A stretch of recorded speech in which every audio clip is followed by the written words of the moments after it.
పాద సముఖంలో చేరి మా ప్రభువాన్ని స్తుతించడానికి, మా తండ్రిని కీర్తించడానికి మీరు మాకు అనుగ్రహించిన ఇది విశేషమైన కృపను బట్టి స్తోత్రం చెల్లిస్తున్నాం.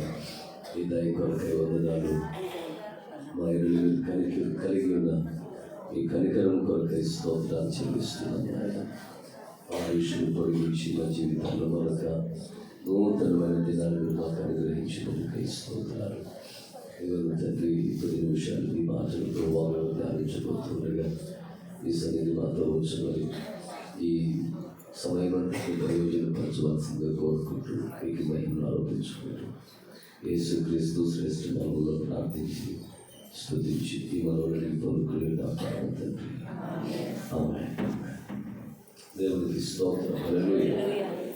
సంతోషంలో అందరూ కూడా నిన్ను మనసుతో చేతులు ప్రభు స్తోత్రం చెల్లిద్దాం. హల్లెలూయా. చాలా సంతోషం.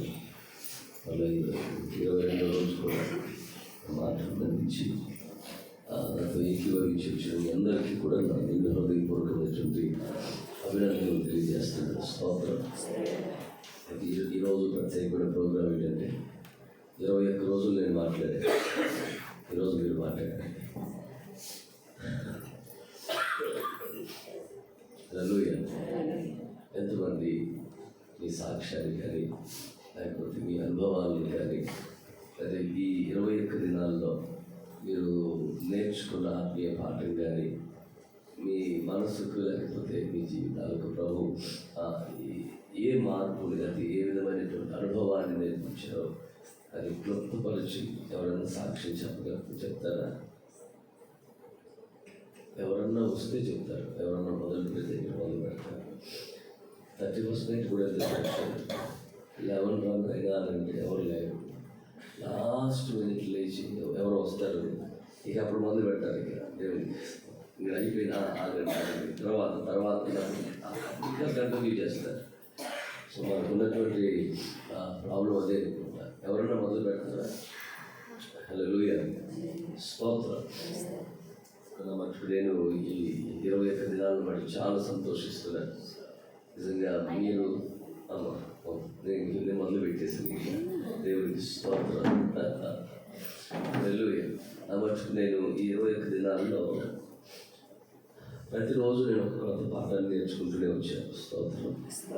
నా మటుకు నేను అంటే ఎప్పుడు కలిగినటువంటి ఆలోచనలు లేకపోతే అనుభవాలు కాదు, కానీ ప్రతిరోజు నూతనమైనటువంటి విషయాలు. సహజంగా మనకి ప్రతి సంవత్సరం ప్రతినిత్యం ఎక్కువగా ఉండేటువంటి వర్తమానాలు, సందేశాలు ఏంటంటే సంతోషంగా ఉండండి, భయపడకండి, నక్షత్రం, ఖాత, క్రిస్మస్ ట్రీ. సో ఇలాంటి మాటలు, మహా సమాధానం, కొన్ని విషయాలు ఈ మనకి రొటీన్గా మనకి అలవాటు అయిపోయి వినేసి ఉంటాం.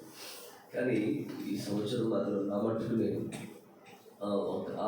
వాటిలో నుంచి నూతనమైనటువంటి విషయాలను ప్రభు వెల్లడి చేస్తుంటే చాలా సంతోషించాను. ప్రభు మనతో ఉండి తన సన్నిధి నుంచి ఆత్మ నడిపింపును ప్రభు కలుగ చేసి మనందరిలో కూడా ఒకే ఆత్మను, ఏకాత్మను కలుగ చేసి ఆసక్తిని కలిగించి దాన్ని కొనసాగించినటువంటి దేవునికి నిజంగా నేను హృదయపూర్వకంగా రుణస్తుడిని ప్రభువును స్తుతిస్తున్నాను. స్తోత్రం. దీని అంతటిని బట్టి వస్తుంటే ప్రభు మన పక్షంగా తను ఉద్దేశించిన కార్యాలను ప్రభు చేస్తుంటాడు. ఆమేన్. హల్లెలూయా. సో నిన్న ఆదివారం నాడు మనం మోహన్ రావు గారి గురించి ప్రార్థన చేశాం. 90% ఊపిరితిత్తులు పాడైపోయినాయి అని, బ్లడ్లో ఇన్ఫెక్షన్ ఉందని, కొంచెం కండిషన్ సీరియస్గా ఉంది. కానీ దేవుడు మహాకృప చేత ఆయన ఈ రోజున ఆరోగ్యంగా ఉన్నాడు. దేవుడు స్వస్థపరిచాడు. సో మనం ఆశ కలిగి మనం ఎప్పుడైతే ప్రభు సన్నిధిలో వచ్చి ప్రార్థన చేస్తామో, సంఘము అత్యాశక్తితో ప్రార్థన చేస్తే సేవకుడు బంధించబడి ఉంటే ఆ బంధకాలు తెంచివేయబడిన సంగతి కూడా అది కలనుకుంటున్నటువంటి అనుభవంలో భక్తుని బంధకాలు తెంచివేసి తనకి విడుదల పొందుకోవడానికి అడ్డుగా ఉన్నటువంటి తలుపులు తెరచేసి ఆటంకాలు తొలగించి స్వతంత్రుడిగా చేసి వదిలిపెట్టేసింది. దేవుడికి ఇష్టం. హల్లెలూయా. మళ్ళీ తాను కూడా విచిత్రమైన విషయం ఏంటంటే భక్తుడు కూడా విడిపించబడిన తర్వాత తన ఇంటికి వెళ్దాం మళ్ళీ. తనకు ఇల్లు మీద అత్త ఉంది. అత్తని జ్వరంతో ఉన్నప్పుడు ఏసైని తీసుకెళ్ళి ప్రార్థన చేయించాడు. అత్త స్వస్థత పొందుతుంది. అంటే అత్తగారు ఉందంటే భార్య ఉన్నట్లే, సో తనకి కూడా బిడ్డలు ఉన్నట్లే. ఇప్పుడు విడిపించబడిన తర్వాత ప్రాణం పోదనుకున్నారు, కానీ తిరిగి దక్కింది అని చెప్పని వెళ్ళి ఆ పిల్లల ముఖాలు చూసుకుని కాస్త ముద్దు పెట్టుకుని అమ్మయ్య అని చెప్పని తెప్పడంలో కొరకు మనసు ఉబలాట పడతారు కదండి. ఏదైనా సమస్య నుంచి బయటపడినప్పుడు, లేకపోతే మనం విడిపించబడినప్పుడు మనకి ప్రియమైనటువంటి వారి ముఖాలను చూసి వాళ్ళని ముందు పెట్టుకొని కాస్తంతసేపు వాళ్ళతో మనము సమయం గడపడానికి మనకి ఇష్టపడతాం. కానీ దైవజనుడు అలా చేయలే. ఏం చేశాడంటే చెప్పండి, డైరెక్ట్గా ఎక్కడికి వెళ్ళాడు? సంఘానికి ఎక్కడికి వెళ్ళాడు. స్తోత్రం. ఆ సంఘము ప్రార్థన చేసే సంఘంగా, ఆ సంఘం మీద తనకున్నటువంటి కాన్ఫిడెన్స్ని బట్టి, ఆ సంఘము తనకి సమస్యలలో కూడా సహకారంగా ఉంటుందన్నటువంటి ఆసక్తిని బట్టి అతని ఇంటికి వెళ్లకుండా సంఘం దగ్గరికి వెళ్ళి వారిని పరామర్శించడానికి, వారిని ధైర్యపరచడం కోసం మన ప్రార్థనలు దేవుడు వింటున్నాడు. ఇదే నిదర్శనం. బంధించబడి నేను విడిపించబడ్డాను అన్నటువంటి ఆ జవాబును వాళ్ళకి కనులారా చూపించడం కోసం అప్పుడే మళ్ళీ ఆ రాత్రే ఎక్కడికి వెళ్ళి చెప్పండి, సంఘం దగ్గరికి వెళ్ళాడు. స్తోత్రం. నిజంగా మనం ఆసక్తితో ప్రార్థన చేస్తే, దేవుని వైపు దేవుని కృప కొరకు కనిపెట్టుకుని అత్యాసక్తితో మనం ప్రార్థన చేస్తే మన ప్రార్థన అంతటి కూడా దేవుడు ఆలకించే దేవుడు. సో ఏలియా కూడా అత్యాసక్తితో ప్రార్థన చేస్తే 3.5 సంవత్సరాలు వర్షం పడల. అలా వర్షం కురిపించుడు ఆయన అని చెప్పి ప్రార్థన చేస్తే వర్షం కుమ్మరించబడింది. దేవునికి స్తోత్రం. హల్లెలూయా. సో ఆనాడు పేతురుకి ఎలాంటి ధైర్యం ఉందో ఈరోజు కూడా నాకు కూడా అదే ధైర్యం దేవుడు కలుగజేశాడు. దేవుడికి స్తోత్రం. కానీ కొంతమంది ఈ మధ్యకాలంలో నాకు తెలిసి కొన్ని విషయాలు అంటే ఉంటారులేండి. 12 మంది శిష్యుల్లో ఇస్కరియోతు యూదాలాగా దేవునికి స్తోత్రం. కొంతమంది తుతుమురం బ్యాచ్ ఉంటారు. ఈ తుతుమురం బ్యాచ్ పాస్టర్ గారికి ఏం ఖర్చు ఉందలే క్రిస్మస్కి. హాల్ ఏమో 10,000 అవుతుంది, షేర్లు ఏమో వాళ్ళెవరో ఇస్తున్నారు, ఇంకా పాస్టర్ గారికి ఏం ఖర్చు ఉంటుందిలే అని చెప్పి అనుకుంటున్నారు. సో ఆ తుతుమురం బ్యాచ్కి ప్రభు గారు వందనాలు చెప్పి నేను ఈ బాధ్యత అంతా కూడా ఖర్చు కానీ, బాధ్యత కానీ, మెయింటెనెన్స్ కానీ, ఆర్గనైజింగ్ కానీ వాళ్ళకి ఇచ్చేద్దాం అనుకుంటున్నాను. వాళ్ళు సిద్ధపడి వస్తే సంతోషం. దేవుడికి స్తోత్రం. ప్రశాంతంగా నిమ్మలంగా కూర్చుంటాను. హల్లెలూయా. హల్లెలూయా. 10,000కి హాల్ రెంట్ అయిపోతే 10,000 హాల్ రెంట్ ఎవరు చెప్పారు? సో 1 సంవత్సరం చెన్నారెడ్డి అనేటువంటి వ్యక్తి శారీస్ డిస్ట్రిబ్యూట్ చేశాడు. ప్రతి సంవత్సరం చేస్తారా? చేయదు కదా. ప్రతి సంవత్సరాలు చేస్తారు. ఎవరికి ఉండే ఆలోచనలు అనుకుంటాయి, ఎవరు ఎప్పుడు ప్రేరేపించుకుంటే అప్పుడు చేస్తారు. కానీ కొంతమంది తుతుమురం బ్యాచ్ ఉంటారు. సో ఈ తుతుమురం బ్యాచ్కి కూడా విశ్వాసం కలగడం కోసమే పేతురు గారు అక్కడికి వెళ్ళాడు. దేవుడికి స్తోత్రం కలుగునుగా. హల్లెలూయా. ప్రార్థన చేస్తే రాత్రి అంతా ప్రార్థన చేస్తూ ఉంటారు. మనం సంఘంలో ఏడుస్తూ అయిపోతా తీసుకెళ్ళి బంధించేసాడు, తెల్లారి ప్రాణం పోతుంది అనే అపనమ్మకంతో, అవిశ్వాసంతో ఉండేటువంటి బ్యాచ్ కూడా ఉంటారు. కానీ వాళ్ళందరూ కూడా మార్చబడాలి. వాళ్ళందరూ కూడా ఏమవ్వాలి? దేవునితో ఏకీభవించి దేవుని కార్యాలకై వారు సిద్ధపరచబడగలిగిన అనుభవంలోనికి రావాలి. స్తోత్రాలు. హల్లెలూయా. సో కొద్ది మాటలు ఇప్పుడు మనం ఇక క్రిస్మస్ సందేశాలను వచ్చేద్దాం. ఏంటి క్రిస్మస్ సందేశం అంటే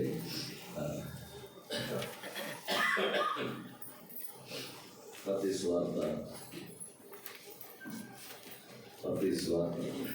2వ అధ్యాయం 2వ వాక్యం.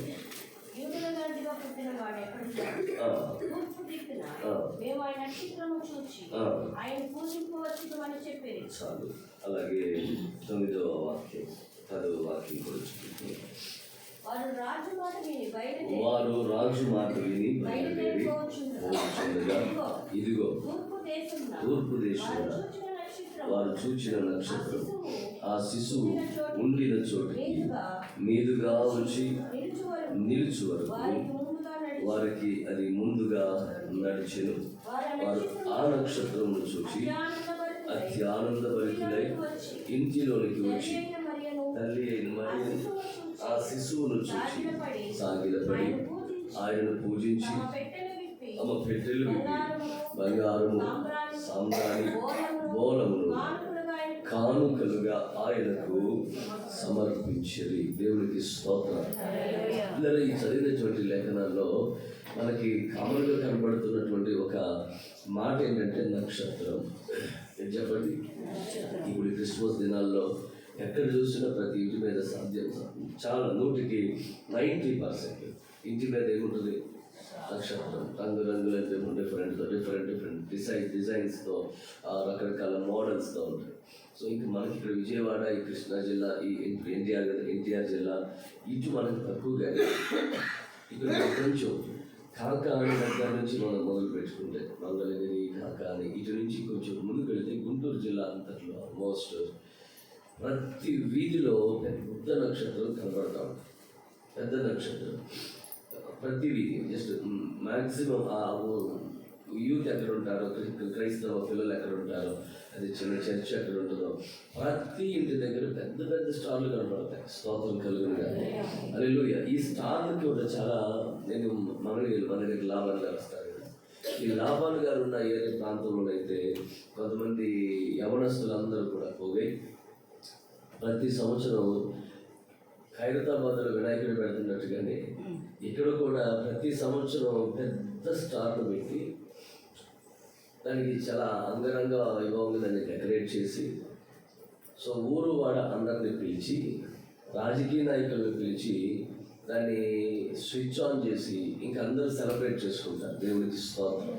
ఆ నక్షత్రాన్ని అంతగా వాళ్ళు అభిమానిస్తూ గనపరుస్తూ, ఈ నక్షత్రం వాళ్ళ మనసు అంతా నక్షత్రం, ఆ నక్షత్రం పేరుతో ఇంకా వాళ్ళు ఏవేమో కార్యక్రమాలు చేసేసుకుంటారు. ఆ తర్వాత కాస్త సేపు తార వెలిసిందని పాట పాడతారు. వెలిగింది గగనం మురిసింది భవనం అని చెప్పని పాడతారు. ఆ తర్వాత ఇంకా లోకానుసారమైనటువంటి పాటలతోనే, ఇంకా చిందులతోనే తాగి తననాలేటువంటి రకరకాలైనటువంటి పరిస్థితులు. అసలు దాని యొక్క విలువని తెలియనటువంటి వారు, అసలు ఆ నక్షత్రం ఏమై ఉంది, ఎవరై ఉన్నారు, దాని యొక్క విధి విశేషాలు అర్థం చేసుకోకుండానే అలవాటుగా ఆచారంగా చేసేస్తున్నటువంటి వారు ఉన్నారు. ఈ తూర్పు దేశపు జ్ఞానులు ఆ నక్షత్రము ఎవరో ఏమైందో అనేటువంటి విషయాన్ని తెలియచేస్తున్నటువంటి మాటలు మనం చూస్తాం. మనం 2వ వచనంలో మనం చదివాం. చూడండి ఒకసారి ఆ నక్షత్రం చదువుతాం. యూదుల రాజు పుట్టినవాడు ఎక్కడున్నాడు? తూర్పు దిక్కున మేము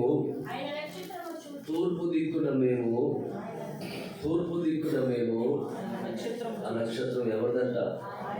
ఆ నక్షత్రం ఎవరికి చెందిందట? దేవుడికి స్తోత్రం కలుగును. ఇది ఆయన నక్షత్రం, ఆయనకు చెందిన నక్షత్రం. ఇది ఆయన యొక్క గుణగణాలను తెలియపరిచే నక్షత్రం. ఆయనను కూర్చున్నటువంటి సమాచారాన్ని, సందేశాన్ని లోకానికి అందిస్తున్నటువంటి నక్షత్రం. దేవుడికి స్తోత్రం కలుగును. జీవితాల్లో భయాలను తొలగించేటువంటి వాడు, లేకపోతే సంతోషాన్ని కలిగించేటువంటి రక్షకుడు, ఆనందాన్ని ఇచ్చే, పరమానందాన్ని ఇచ్చేటువంటి మహానుభావుడు ఉద్భవించాడు కదా, ఆయన వచ్చి పూజించండి అనేటువంటి సమాచారాన్ని ఇచ్చే నక్షత్రం ఆయన నక్షత్రం. అంటే ఆయన కొరకు పుట్టిన నక్షత్రం. దేవుడికి స్తోత్రం కలుగును. హల్లెలూయా. అంటే ఇప్పుడు ఏం చేస్తుంది అని అంటే ఆయనను ప్రకటిస్తుంది, ఆయనను లోకానికి ప్రతిబింబింప చేస్తుంది, ఆయనను లోకానికి చూపిస్తుంది. సో ఇప్పుడు ఈ నక్షత్రము ఎవరయ్యానంటే ఆయన కృపచేత విమోచించబడి ఆయన ప్రణాళిక చొప్పున నియమించబడిన ఆ జ్యోతులమైనటువంటి మనమే. దేవుడికి స్తోత్రం. అపోస్తలుడైన పౌలు కూడా తెలియజేస్తాడు, మూర్ఖమైన వక్ర జనము మధ్య మనం ఎలా ఉండాలంట? జీవవాక్యమును చేతబోనేటువంటి వారమై జ్యోతుల వలె మనం ఉండాలంట. జ్యోతుల వలె మనం ప్రకాశించాలి. సో ఆకాశంలో దేవుడు రాత్రి నేరడం కొరకు చిన్న జ్యోతిని, పగటి నేరడం కొరకు, పగటికి వెలుగివ్వడం కొరకు పెద్ద జ్యోతిని, అంటే సూర్యుడిని, చంద్రుడిని, ఈ వెలుగుల్లో మనుషులు వారి యొక్క విధి విధానాలు చక్కబెట్టుకుని వాటి తీరుతెన్నులను బట్టి కొన్ని విషయాలు అవగాహనలోకి తెచ్చుకుని వారి జీవన విధానాన్ని, జీవన శైలిని ఏ రీతిగా మార్చుకుంటున్నారో, చక్కదిద్దుకుంటున్నారో, సమయాన్ని క్యాలిక్యులేట్ చేసుకుంటున్నారో, దానిని బట్టి స్తోత్రం. సో దాన్ని బట్టి మనం సమయం ఎట్లా క్యాలిక్యులేట్ చేస్తున్నాం? మనకి ఇప్పుడు గడియారాలు ఉన్నాయి, కానీ ఒకప్పుడు గడియారాలు లేవు. సూర్యుడే గడియారం. దేవునికి స్తోత్రం కలుగునుగా. హల్లెలూయా. సో ఆకాశంలో ఉన్నటువంటి నక్షత్రాలే ఆ తెల్లవారుతుంది అని చెప్పడం కొరకు వేకువ చుట్టూ పుట్టగానే ఆ తెల్లవారం ఆరంభం అయిందిరా అని చెప్పి అనుకుని అలా వారి పనులు ప్రారంభించేటువంటి కార్యక్రమాలు జరుగుతూ ఉంటాయి. కానీ చంద్రుడు సైతం కూడా మనకి రాత్రి వేళ సూచనలు ఇస్తూ ఉంటాడు. దాని యొక్క పరిమాణం బట్టి అది పరిమాణం. సో చంద్రవంక ఎప్పుడైతే నెలపొడుపు రోజున చంద్రవంక ఉంటుంది.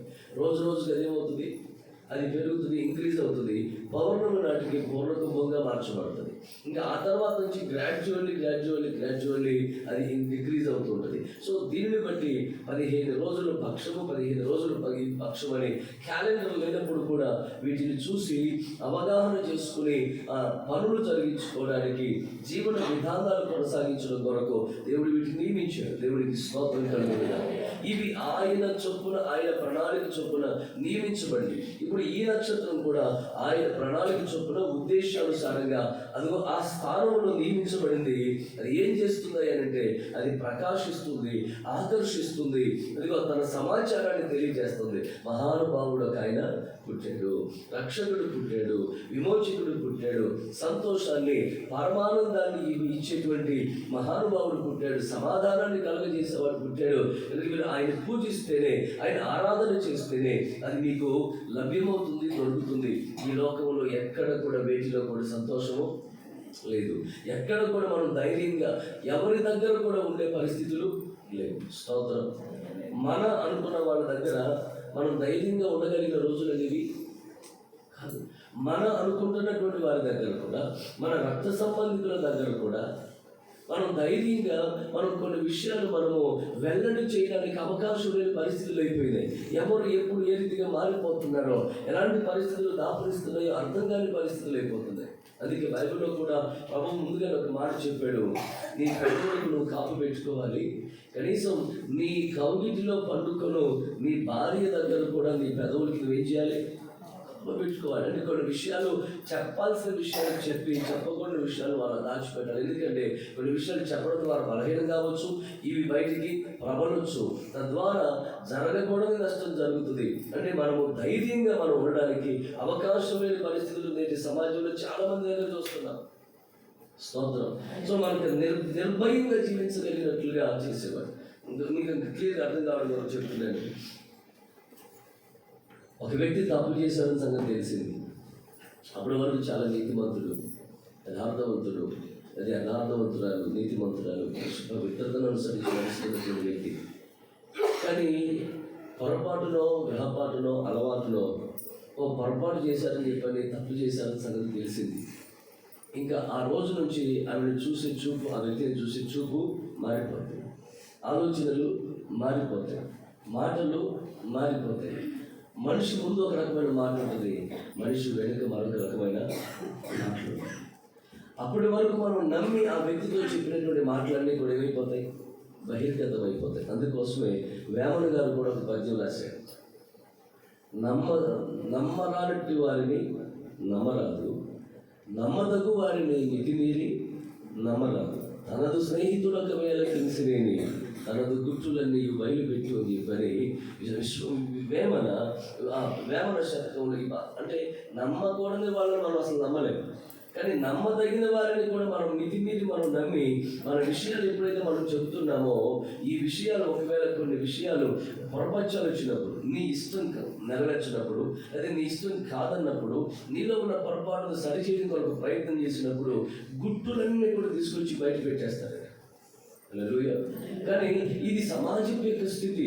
అంటే మనం నిర్భయంగా మనం బ్రతకడానికి, మనం భయపడకుండా మన జీవితాన్ని కొనసాగించడానికి అవకాశం లేని పరిస్థితులు అయిపోయింది. ఇంకో మాట చెప్పాలంటే ఇప్పుడు మనం వాడుతున్నటువంటి సెల్ ఫోన్స్, చాలా రకరకాల సెల్ ఫోన్స్, మంచి మంచి technology, security system, privacy system ఇవన్నీ కలిగి, ఇంకా యాపిల్ ఫోన్ అయితే మనం ఎవరు కూడా ఏమి హ్యాక్ చేయలేదు, మన డేటా అంతా సేఫ్ అని చెప్పి అనుకుని చేస్తున్న మన ఫోన్స్ సైతం కూడా బహిర్గతం అయిపోతున్నాయి. మన ఇప్పుడు ప్రస్తుతం మన జీవితాలన్నీ కూడా ఎక్కడున్నాయంటే బజార్లో ఉన్నాయి. తెలుసా మీకు అందరికీ? మన ఫోన్లో మనం ఏం చూస్తున్నామో, మనం ఏం చేస్తున్నామో, మనం ఎవరితో ఏం మాట్లాడుతున్నామో, ఇవన్నీ కూడా మార్కెట్లో ఉన్నాయి. హల్లెలూయా. సో మీరు గమనించండి, మీరు ఏదన్నా ఒకవేళ అమెజాన్లోకి వెళ్ళి, ఫ్లిప్కార్ట్లోకి వెళ్ళి మీకు ఏదన్నా కావాల్సింది మీరు సెర్చ్ చేయండి, ఆ తర్వాత వచ్చే యాడ్స్ అన్ని దానికి సంబంధించినవి వస్తాయి.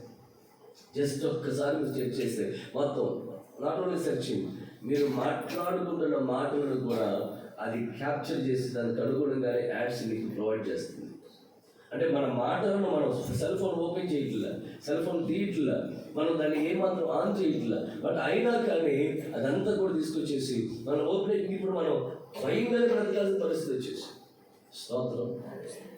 మధ్యకాలంలో ఐబొమ్మ రవి అతను మొత్తం అంతటిని వణికించేసిన పని ఏంటంటే అందరి డేటా నా దగ్గర ఉంది, అందరి జాతకాలు నా దగ్గర ఉన్నాయి. స్తోత్రం.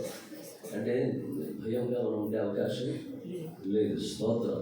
కానీ ఇలాంటి భయాలన్నింటిలో కూడా మనకు ధైర్యమునిచ్చి మనల్ని బలపరిచి వాటి వలన వచ్చేటువంటి ఆ బాధ కానీ భయము కానీ మనకు అంటకుండా మనల్ని విమోచించే రక్షకుడు ఒక ఆయన ఉన్నాడు అనేటువంటి సమాచారాన్ని ఆ నక్షత్రం తెలియజేస్తుంది. స్తోత్రం. ఇప్పుడు ఆ నక్షత్రం ఎవరయ్యా అంటే, నేను ఎక్కువ ప్రొలాంగ్ చేయడానికి నేను ఇష్టపడలేదు, కానీ ఆ నక్షత్రం ఎవరయ్యా అంటే, ఆ నక్షత్రము ప్రభువును గురించి ప్రకటన చేసే ప్రతి ఒక్కరు ఆ నక్షత్రాలే. స్తోత్రం. ప్రభువు వైపు త్రిప్పేటువంటి ప్రతి ఒక్కరు నక్షత్రాలే. సేవకులు ఒక్కరే కాదు, ఆయన రక్తము చేత విమోచించబడిన నీ ఒక నక్షత్రము, ఆయనను గురించి ప్రకటన చేస్తున్న నేనొక నక్షత్రం. ఇప్పుడు మనము ఆయనకు చెందిన వారంగా మనం ఉండాలి. అంటే మనల్ని మనం చూపించుకోవడం కోసమో, లేదా మనలను ప్రకటించుకోవడం కోసమో, మన గొప్పతనాన్ని కనపరుచుకోవడం కొరకు మనం ప్రయత్నం చేయకూడదు. మన కోసం మనం ఆరాటపడకూడదు. కానీ మనం ఎందుకు పుట్టామో, మనం ఎందుకు నియమించబడ్డామో, ఈ సమయం ఈ గడియ ఎందుకు ఇవ్వబడిందో ఆ విషయాన్ని మనం ఎరిగినటువంటి వారమై, ఇది ప్రభువు మనకి ఇచ్చినటువంటి కృప, నాకు ఇచ్చిన భాగ్యము అని ప్రభువును గూర్చి కొంతైనా సరే మనం సమాజానికి మనం ఇవ్వవలసిన ఆవశ్యకత ఎంతైనా ఉంది అనే విషయాన్ని తెలియజేస్తున్నాడు. స్తోత్రం కలుగునుగా. హల్లెలూయా. నక్షత్రం లేకపోతే జ్ఞానులు యేసయ్య దగ్గరకు వచ్చేవాళ్ళే కాదు.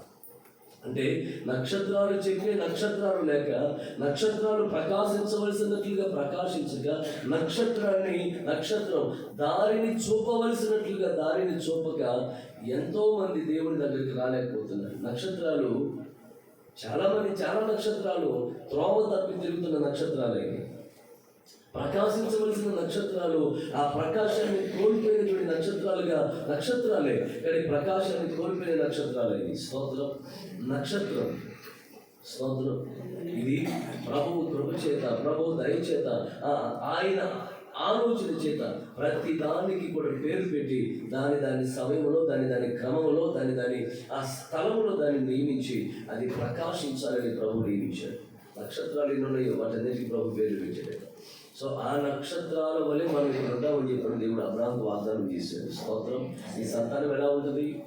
ఆకాశ చంద్ర నక్షత్రాల వల్లే నీ సంతానం ఉంటుంది. అంటే ఈ సంతానం ఏ సంతానము? అబ్రహాము సంతానము. వీరు ఆ నక్షత్రాలు నేను కూడా ఆలోచన ఏంటంటే, భూమి మీద జనాభా లెక్కన కరెక్ట్గా అంచనా వేయగలిగిన శక్తి ఎవరికి లేదు. స్తోత్రం. హల్లెలూయా. అబ్రహాం గారు కూడా తన దగ్గర ఉన్నటువంటి గొర్రెల మందని ఒకసారి లెక్క వేద్దామని చెప్పి, ఎంత ఉందో అని చెప్పి లెక్క వేద్దామని చెప్పి ప్రయత్నం చేశాడట. అబ్రహాం గారు ఆ గొర్రెల సంపదను అంతటిని లెక్క వేయడం కోసం మొదలు పెడితే, ఈ చివరి నుంచి లెక్క వేసుకుంటూ ఆ చివరికి వెళ్ళేసరికి ఇక్కడ కొన్ని వందల గొర్రెలే పిల్లలు పెట్టేసేవాట. దేవునికి స్తోత్రం కలుగునుగా. హల్లెలూయా. తన దగ్గర ఉన్నటువంటి ఆ సంపదే, అంటే భూమండలంలో ఉన్నటువంటి గొర్రెల సంపద కాదు, అదే మనుషుల సంపద కాదు. ఇక్కడ నుంచి ఈ చివరికి 1, 2, 3, 4, 5, 6, 7, 8 అని చెప్పి లెక్క పెట్టుకుంటూ అక్కడికి వెళ్ళేసరికి ఇక్కడ కొన్ని వందల గొర్రెలు పిల్లలు పెట్టేస్తే ఇప్పుడు మన లెక్కైన పరిస్థితి అదే దగ్గర అని చెప్పి అనుకుని మళ్ళీ ఇటు నుంచి మొదలు పెట్టి చూస్తే ఇక్కడ మళ్ళీ కొన్ని వందలు పెట్టేసి ఏ రోజు కూడా లెక్క సరిగా అంచనాకి వచ్చేది కాదట. స్తోత్రం. ఒకసారి శ్రీకృష్ణదేవరాయలకి కూడా ఒక ఆలోచన పుట్టిందంటే, ఏంటది? నక్షత్రాలు ఎన్ని ఉన్నాయి కదా, అసలు ఏ పరిస్థితి, నక్షత్రాలు ఎన్ని ఉన్నాయి అని చెప్పని ఆలోచన కలిగి తనకి ఎప్పుడు కూడా వాళ్ళకు ఉన్నటువంటి సభలు, నిండు సభలో ఇష్టాగోష్ఠి జరుగుతూ ఉంటుంది, ప్రశ్న పూర్వకం జరుగుతూ ఉంటుంది. అలాంటి సందర్భంలో ఈ కృష్ణదేవరాయలు అడిగారు, మీరు రేపు వచ్చే సమయానికి నాకు ఆకాశంలో నక్షత్రముల సంఖ్య ఎంత ఉందో చెప్పాలని చెప్పాడండి. దేవుడికి స్తోత్రం కలుగునుగా. నక్షత్రముల సంఖ్య నియమించిన వాడు ఆయన, కానీ ఆ సంఖ్యను కనిపెట్టగలిగిన దమ్ము ఈ లోకంలో ఏ శాస్త్రజ్ఞుడికి కూడా లేదు. కానీ రాజు అడిగేటట్ట, ఇప్పుడు ఏం చేయాలి? సమాధానం చెప్పకపోతే ప్రాణం పోయింది. ఇది మరుసటి రోజు తెల్లారిపోయింది. రాత్రి కొంతమంది ప్రయాసపడ్డారు, కుస్తీ పడ్డారు. కానీ అందులో తెనాలి రామకృష్ణ అనేటువంటి చమత్కారి కదండి. ఈ చమత్కారి వచ్చేటప్పుడు ఒక గొర్రెను వేసుకొచ్చాడు. వచ్చేటప్పుడు ఒక గొర్రెను వేసుకొచ్చి దగ్గర నుంచున్నాడు. అందరికీ ఆశ్చర్యం కలిగింది. తెనాలి రామకృష్ణతో పాటు రోజు ఎప్పుడు విచిత్రంగా గొర్రె వేసుకొస్తున్నాడు కదా. సరే కూర్చున్నారు, పని జరుగుతుంది. మన మొత్తానికి రాజుగారు అడిగారు, ఏమయ్యే సంగతి, నేను క్వశ్చన్ వేశాను కదా, దానికి సమాధానం ఏంటి, ఎవరిని చెప్తారా అని చెప్పారంటే అందరూ సభ అంతా సైలెంట్ అయిపోయింది. కానీ తెనాలి రామకృష్ణ లేచి ఒక మాట చెప్పాడంట, రాజా, ఆకాశంలో నక్షత్రాలు ఎన్నున్నాయో దానికి ఒక్కటి కూడా తేడా లేకుండా ఈ గొర్రెకి ఎన్ని వెంట్రుకలు ఉన్నాయో అక్కడ అన్ని నక్షత్రాలు ఉన్నాయని చెప్పారంట. ఇప్పుడు పని ఎవరికి పెట్టాడు? రాజుకు పెట్టేశాడు. ఇప్పుడు ఈ ఎందుకు లెక్క పెట్టడం ఎవరు సాధ్యం అవుతుంది? రాజుకు సాధ్యమయ్యే పనేదా? అంటే తెలియకనే చెప్పకనే చెబుతున్న ఒక సమాచారం ఏంటంటే, సృష్టికర్త అయిన దేవుడికి మినహాయించి వీటి యొక్క సంఖ్యను, వీటి యొక్క లెక్కను మనం తేల్చి ఇంత అని చెప్పడానికి ఏ మనుషుడికి కూడా దమ్ము ఏదయ్యా, నీ చేతనైతే నీ దమ్మేంటి చూపించు అని చెప్పని చెప్పడమే సమాచారం. దేవుడికి స్తోత్రం. అలాగే భూమి మీద కూడా క్రైస్తవుల యొక్క జనాభా, క్రీస్తును అనుసరించి నడుస్తున్న జనాభా, పేరు అదే రికార్డ్స్లో ఉన్నటువంటి జనాభా వేరు, ఆయనకు చెందిన జనాభా వేరు. దేవుడికి స్తోత్రం కలిగిన, అంటే ఆయనను కలిగి ఉండి ఆయననే ప్రకటన చేస్తున్నటువంటి వారి లెక్క పేరుకు చాలా మంది కనబడుతున్నారు. కానీ నిజముగా క్రీస్తును ప్రకటించే, లేదా క్రీస్తు కొరకు ప్రకాశించే వారి క్రియలను, వారి జీవితాన్ని ప్రభువు కొరకు, ప్రభువును చూపించగలిగినట్లుగా, ప్రభువును చూపించి ఆయన దగ్గరకు వచ్చి ఆయనను ఆరాధించగలిగినట్లుగా ప్రకాశించే నక్షత్రాలు ఎన్నున్నాయి. నెహ్రూ గారు ఒకసారి ఓ స్టేట్మెంట్ ఇచ్చారు, భారతదేశం క్రీస్తు ప్రభువుని ద్వేషించట్లేదట, క్రీస్తు ప్రభువుని దూషించట్లేదట. మరి ఎందుకని వాళ్ళు క్రీస్తుని అంగీకరించట్లేదు, క్రీస్తుని ప్రేమించడం లేదనంటే, క్రైస్తవులు చూపించే క్రీస్తుని వాళ్ళు ద్వేషిస్తున్నారు. స్తోత్రం. ఎవరిని చెప్పండి? క్రైస్తవులు చూపించే క్రీస్తు. అంటే క్రైస్తవులు చూపించే క్రీస్తు ఎలాంటి క్రీస్తుని చూపిస్తున్నారు అంటే, బలహీనుడైన క్రీస్తుని, అపవిత్రుడైన క్రీస్తుని, మనుషుల జీవితాలు మార్చలేని క్రీస్తుని, మనస్సును నూతనపరచలేని క్రీస్తుని, వారి జీవితాల్లో ఏమీ సాధ్యపరచలేని క్రీస్తుని లోకానికి చూపెడుతున్నారు. కానీ మనము అందుకోసం జనులు ఆయన దగ్గరికి రావట్లేదు. ఇక్కడ మనం చదివిన లేఖన భాగంలో ఆయన నక్షత్రం ప్రకటించింది, ఇప్పుడు వారు దాన్ని చూచి ఆయనను ఆరాధించడానికి వచ్చారు. దేవునికి స్తోత్రం కలిగింది. హల్లెలూయా. ఆ నక్షత్రాన్ని ఆరాధించడం కొరకు కాదు, ఆ నక్షత్రానికి సాగిలపడడం కోసం కాదు, నక్షత్రాన్ని వెలిగించి సంబరాలు చేసుకోవడం కొరకు కాదు. ఆ నక్షత్రం ప్రకాశించాలి. ఆ నక్షత్రం ఆయన ఆరాధించే ఆలోచన, ఆయన ఆరాధించగలిగినట్లుగా మనుషుల మనస్సులను మలచగలగాలి. ఆ నక్షత్రము ప్రభువు కొరకు, ప్రభువు సాక్షిగా నిలబడాలి, ప్రభువు వైపు చూపించగలగాలి. సేవకులుగా మేము కూడా ఏదైనా ప్రార్థన చేసినప్పుడు కార్యం జరిగితే, నేను చేశాను చూడు అనడానికి ఛాన్స్ మాకు లేదు. కానీ అలాగే కూడా చాలా మంది ఉన్నారనుకోండి, నేను వారిని ప్రస్తావించేది నాకు సంబంధించింది కాదని. స్తోత్రం. ప్రార్థన చేస్తే నా గణతే, నేను ప్రార్థన చేశాను. గతం చెప్పాను నేను మొన్న. ఇక్కడ లయన కాలేజీలో ఒక ఆయన నడిపిస్తున్నాడు, ప్రార్థన నడిపిస్తున్నాడు. ఇక్కడ ఎవరు పంపించారు? నేను బాగు చేస్తానని చెప్పాను. ఎవరు చెప్పారు మీకు? నేను బాగు చేస్తానని చెప్పి నమ్మి వచ్చావా? నేను బాగు చేస్తానని చెప్పి నమ్ముతున్నావా? చేసేది లేదా? సావుకుడా? కాదు. అద్భుతం చేసేది, మేలు చేసేది, ప్రార్థన ఆలకించి జవాబు ఇచ్చేది ఆయన. దేవుడికి స్తోత్రం కలుగుతుంది. మనం ఏది చేసినా మనుషుల మనస్సులు దేవుని వైపు తిప్పబడగలగాలి, దేవుని మీద ఆధారపడగలుగునట్లుగా మనము ప్రకాశించగలగాలి. మన క్రియలు ప్రభువుని కనపరిచేట్లుగా. నేను ఇంకొక మంచి మాటను తెలియజేస్తాను. దేవుణ్ణి ఎవరు చూడలేరు, కానీ దేవుని మహిమ మాత్రం ప్రజలు చూడగలగాలి. దేవుని ప్రేమ దేవుని ఎవరు చూడలే, కానీ దేవుని ప్రేమ స్వరూపమైనటువంటి ఆ దేవుని ప్రేమను, దేవునికి స్తోత్రం కలుగుతుంది. ఆ దేవుని ప్రేమను సమాజానికి మనం కనపరచగలగాలి. ఇప్పుడు మనం ఎవరమయ్యానంటే దేవుని మహిమ ప్రతిబింబాలు అన్నమాట. దేవుని యొక్క మహిమ ప్రతిబింబాలు. దేవుణ్ణి మనం క్రియల ద్వారా, ఆయన స్వభావాన్ని, ఆయన గుణగణాలను, ఆయన ఏమై ఉన్నాడు అనేటువంటి విషయాలను మనం లోకానికి విదితము చేయవలసినటువంటి ప్రతిబింబాలు. ఆమె హల్లెలూయా. మహాలక్ష్మి గారు, సీతమహాలక్ష్మి గారు మంచి నీళ్ళు ఉన్నాయా? అక్కడ మంచినీళ్ళు తాగెళ్ళిపోయి. దేవునికి స్తోత్రం. హల్లెలూయా. మనం ఎవరు చెప్పండి? క్రీస్తు ప్రభువుని, ఆయన ప్రేమను మనం మాటల్లో కనపరచగలం, క్రియలలో మనం కనపరచగలగాలి. అన్య జనులలో మనం ఈ జీవ వాక్యాన్ని చేతపడినప్పుడు ఆ వాక్య ప్రమాణం చేసుకుని దాని ప్రకారంగా మనం బ్రతుకుతూ లోకానికి మనం వేరై లోకాన్ని మనం ప్రభు వైపుకు ఆకర్షించి ఆయనను ఆరాధించగలిగినట్లుగా మనము ఎప్పుడైతే మనము ప్రకాశిస్తామో అది క్రీస్తు దేవుడికి మహిమ కలుగుతుంది. అలా వచ్చి ఆరాధించినటువంటి వారు ఆనందభరితులు అవుతారు. ఆ తర్వాత చేసే పని ఏంటో తెలుసా? వాళ్ళ హృదయాన్ని దేవునికి కానుకలుగా ఇచ్చేస్తారు. స్తోత్రం. అంటే ప్రజల యొక్క జీవితాలు దేవునికి కానుకలుగా సమర్పించబడగలిగినట్లుగా మనము ప్రకాశించడం కొరకే, ఆయన కొరకు ప్రకాశించడం కోసం మనము నియమించబడినటువంటి ప్రజలము అనే విషయాన్ని మనం జ్ఞాపకం పెట్టుకోవాలి. కానీ మనం మన కొరకే ప్రకాశిస్తున్నాం, మనం మన కొరకే ఆలోచన చేస్తున్నాం. మనం ఏదైనా చేస్తే నన్ను పొగడాలని లేకపోతే నన్ను చూడాలని చెప్పని సాగుతులు ఈ సాక్ష్యాలు చూపించుకుని చేసుకోవడం సరిపోతుంది.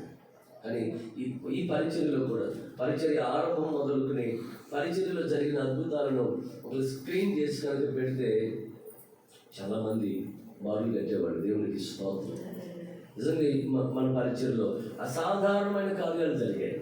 కానీ దానికి నేను ప్రార్థన చేస్తే జరిగిందని చెప్పని ఆనాడు అనలేదు, ఈనాటికి కూడా దేవుడు నాకు ఆ మనసు కానీ ఆ మాట కానీ దాని బిడ్డ కార్యం చేసింది ప్రభు కనుక నీ జీవిత కాలం అంతా ఆయనకి కృతజ్ఞత కలిగి ఆయన వైపు చూడు.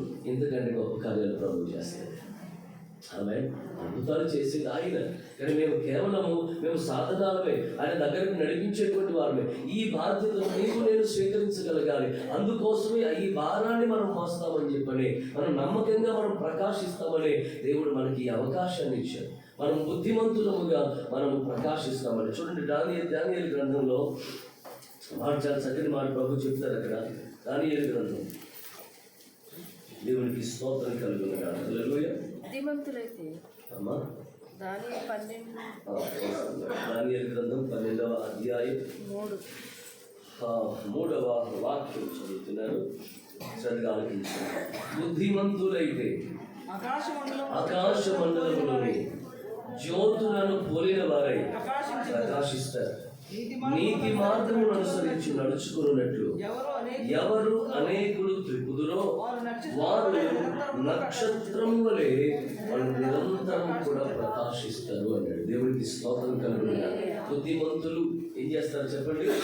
ఆకాశ మండలంలో జ్యోతుల వలె వాళ్ళు ప్రకాశిస్తారు. బుద్ధిమంతులు అంటే ఆ సూర్యుడికి దేవుడు నియమించినటువంటి నియమ ప్రకారంగానే అది కొనసాగుతుంది.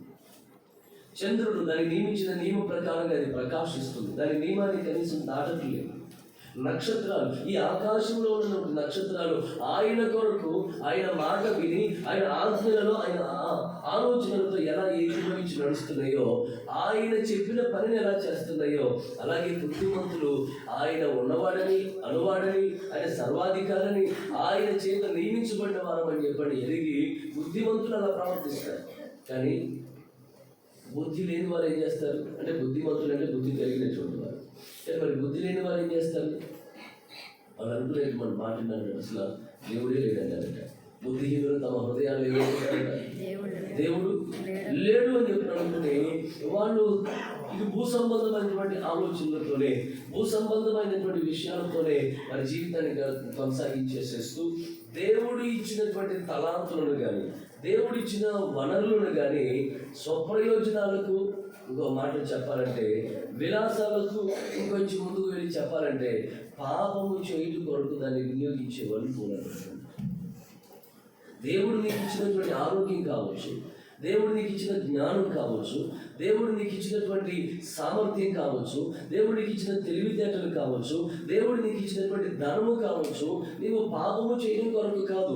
పాపములో పట్టబడిన ప్రజలను, చీకటిలో ఉన్న వారికి, మరణాంధకారంలో ఉన్న వారికి ఆ వెలుగు కలుగునట్లుగా, వారి జీవితాలు విడిపించబడగలిగినట్లుగా వారి ప్రభు వైపు నువ్వు తెలపడం కోసమే. నీవేదో నువ్వు ఆనందిస్తావని దేవుడు నీకు ఇచ్చింది కాదది. దేవుడికి స్తోత్రం కలుగునుగా. హల్లెలూయా. మనల్ని మనము చూసుకుని మన కొరకు, ఈ జీవితం మన వరకు కాదు, గుర్తుపెట్టుకో. ఈ జీవితము మన కొరకు కాదు, కేవలం మన వరకు మాత్రమే కాదు. నీ జీవితం అనేది నీ సంతానానికి, వారి సంతానానికి, నీ చుట్టుపక్కల ఉన్న వారికి, సమాజానికి కూడా అది దీవెనకరంగా, ఆశీర్వాదకరంగా ఉండాలి. అది నీ చుట్టూ ఉన్న వారికి సంతోషాన్ని కలిగించేదిగా ఉండాలి. ఆయనను ఆరాధన చేసి అత్యానందం పొందేవాడుగా ఉండాలి. బాప్తిస్మిచ్చే యోహాను గురించి కూడా ప్రభు చెప్పే మాట ఏంటంటే, అతడు పుట్టినందువలన జనులలో అనేకులు సంతోషిస్తారు అని దేవుడి లేఖనంలో వ్రాయించాడు. అతని వలన అనేకులు సంతోషిస్తారు. ఎందుకని అని అంటే, ఎందుకు సంతోషిస్తారు ఆ మాట కూడా మనం చదువుతాం. చూడండి ఒకసారి యోహాను సువార్త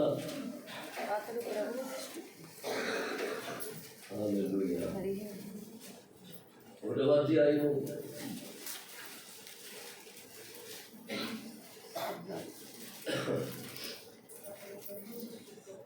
17వ వాక్యం. మరియు అతడు తండ్రుల హృదయములను పిల్లల తట్టునకును అవిధేయులను నీతిమంతుల జ్ఞానమును అనుసరించుటకును ప్రభువు కొరకు ఆయత్తపడి ఉన్న ప్రజలను సిద్ధపరచుటకై ఏలియా యొక్క ఆత్మయు శక్తియు గలవాడై ఆయనకు ముందుగా వెళ్ళును గనుక సంతోషమును నీకు తండ్రిగా నీకు సంతోషము మహానందం కలుగుతుంది. అతడు పుట్టినందున నీవే కాదు నీ కుటుంబీకులే కాదు అనేకులు సంతోషిస్తారు. ఎందుకంటే అతడు దేవుడి ఆత్మ కలిగినటువంటి వాడు. అతడు ప్రజలను ఆయన వైపుకు తెలిపేటువంటి వాడు. ప్రజలను వారి పాపము నుండి విడిపించబడగలిగినట్లుగా ఆయన మార్గమును బోధించేటువంటి వాడు, ప్రకటన చేసేవాడు. ఇప్పుడు ఈ బాప్తిస్మం ఇచ్చే యోహాను ఎవరి కొరకు పుట్టించబడ్డాడంటే ఆయన కొరకే పుట్టించబడ్డాడు. ఆయన మార్గము సరళం చేయడం కొరకు, నాకు వెనుక వస్తున్నటువంటి వాడు నాకంటే శక్తివంతుడు అనే విషయాన్ని చెప్పడం కోసం, ప్రకటన చేయడం కోసం, ప్రజలను ఆయుధపరచడం కోసం పుట్టినటువంటి వాడు. దేవుడికి స్తోత్రం కలుగునుగాక. హల్లెలూయా. దేవుడి పిల్లల ప్రకటించేవారు లేకపోతే, చెప్పేవారు లేకపోతే విషయం మన కనుల ముందే ఉన్నా అది మనకు అర్థం కాదు.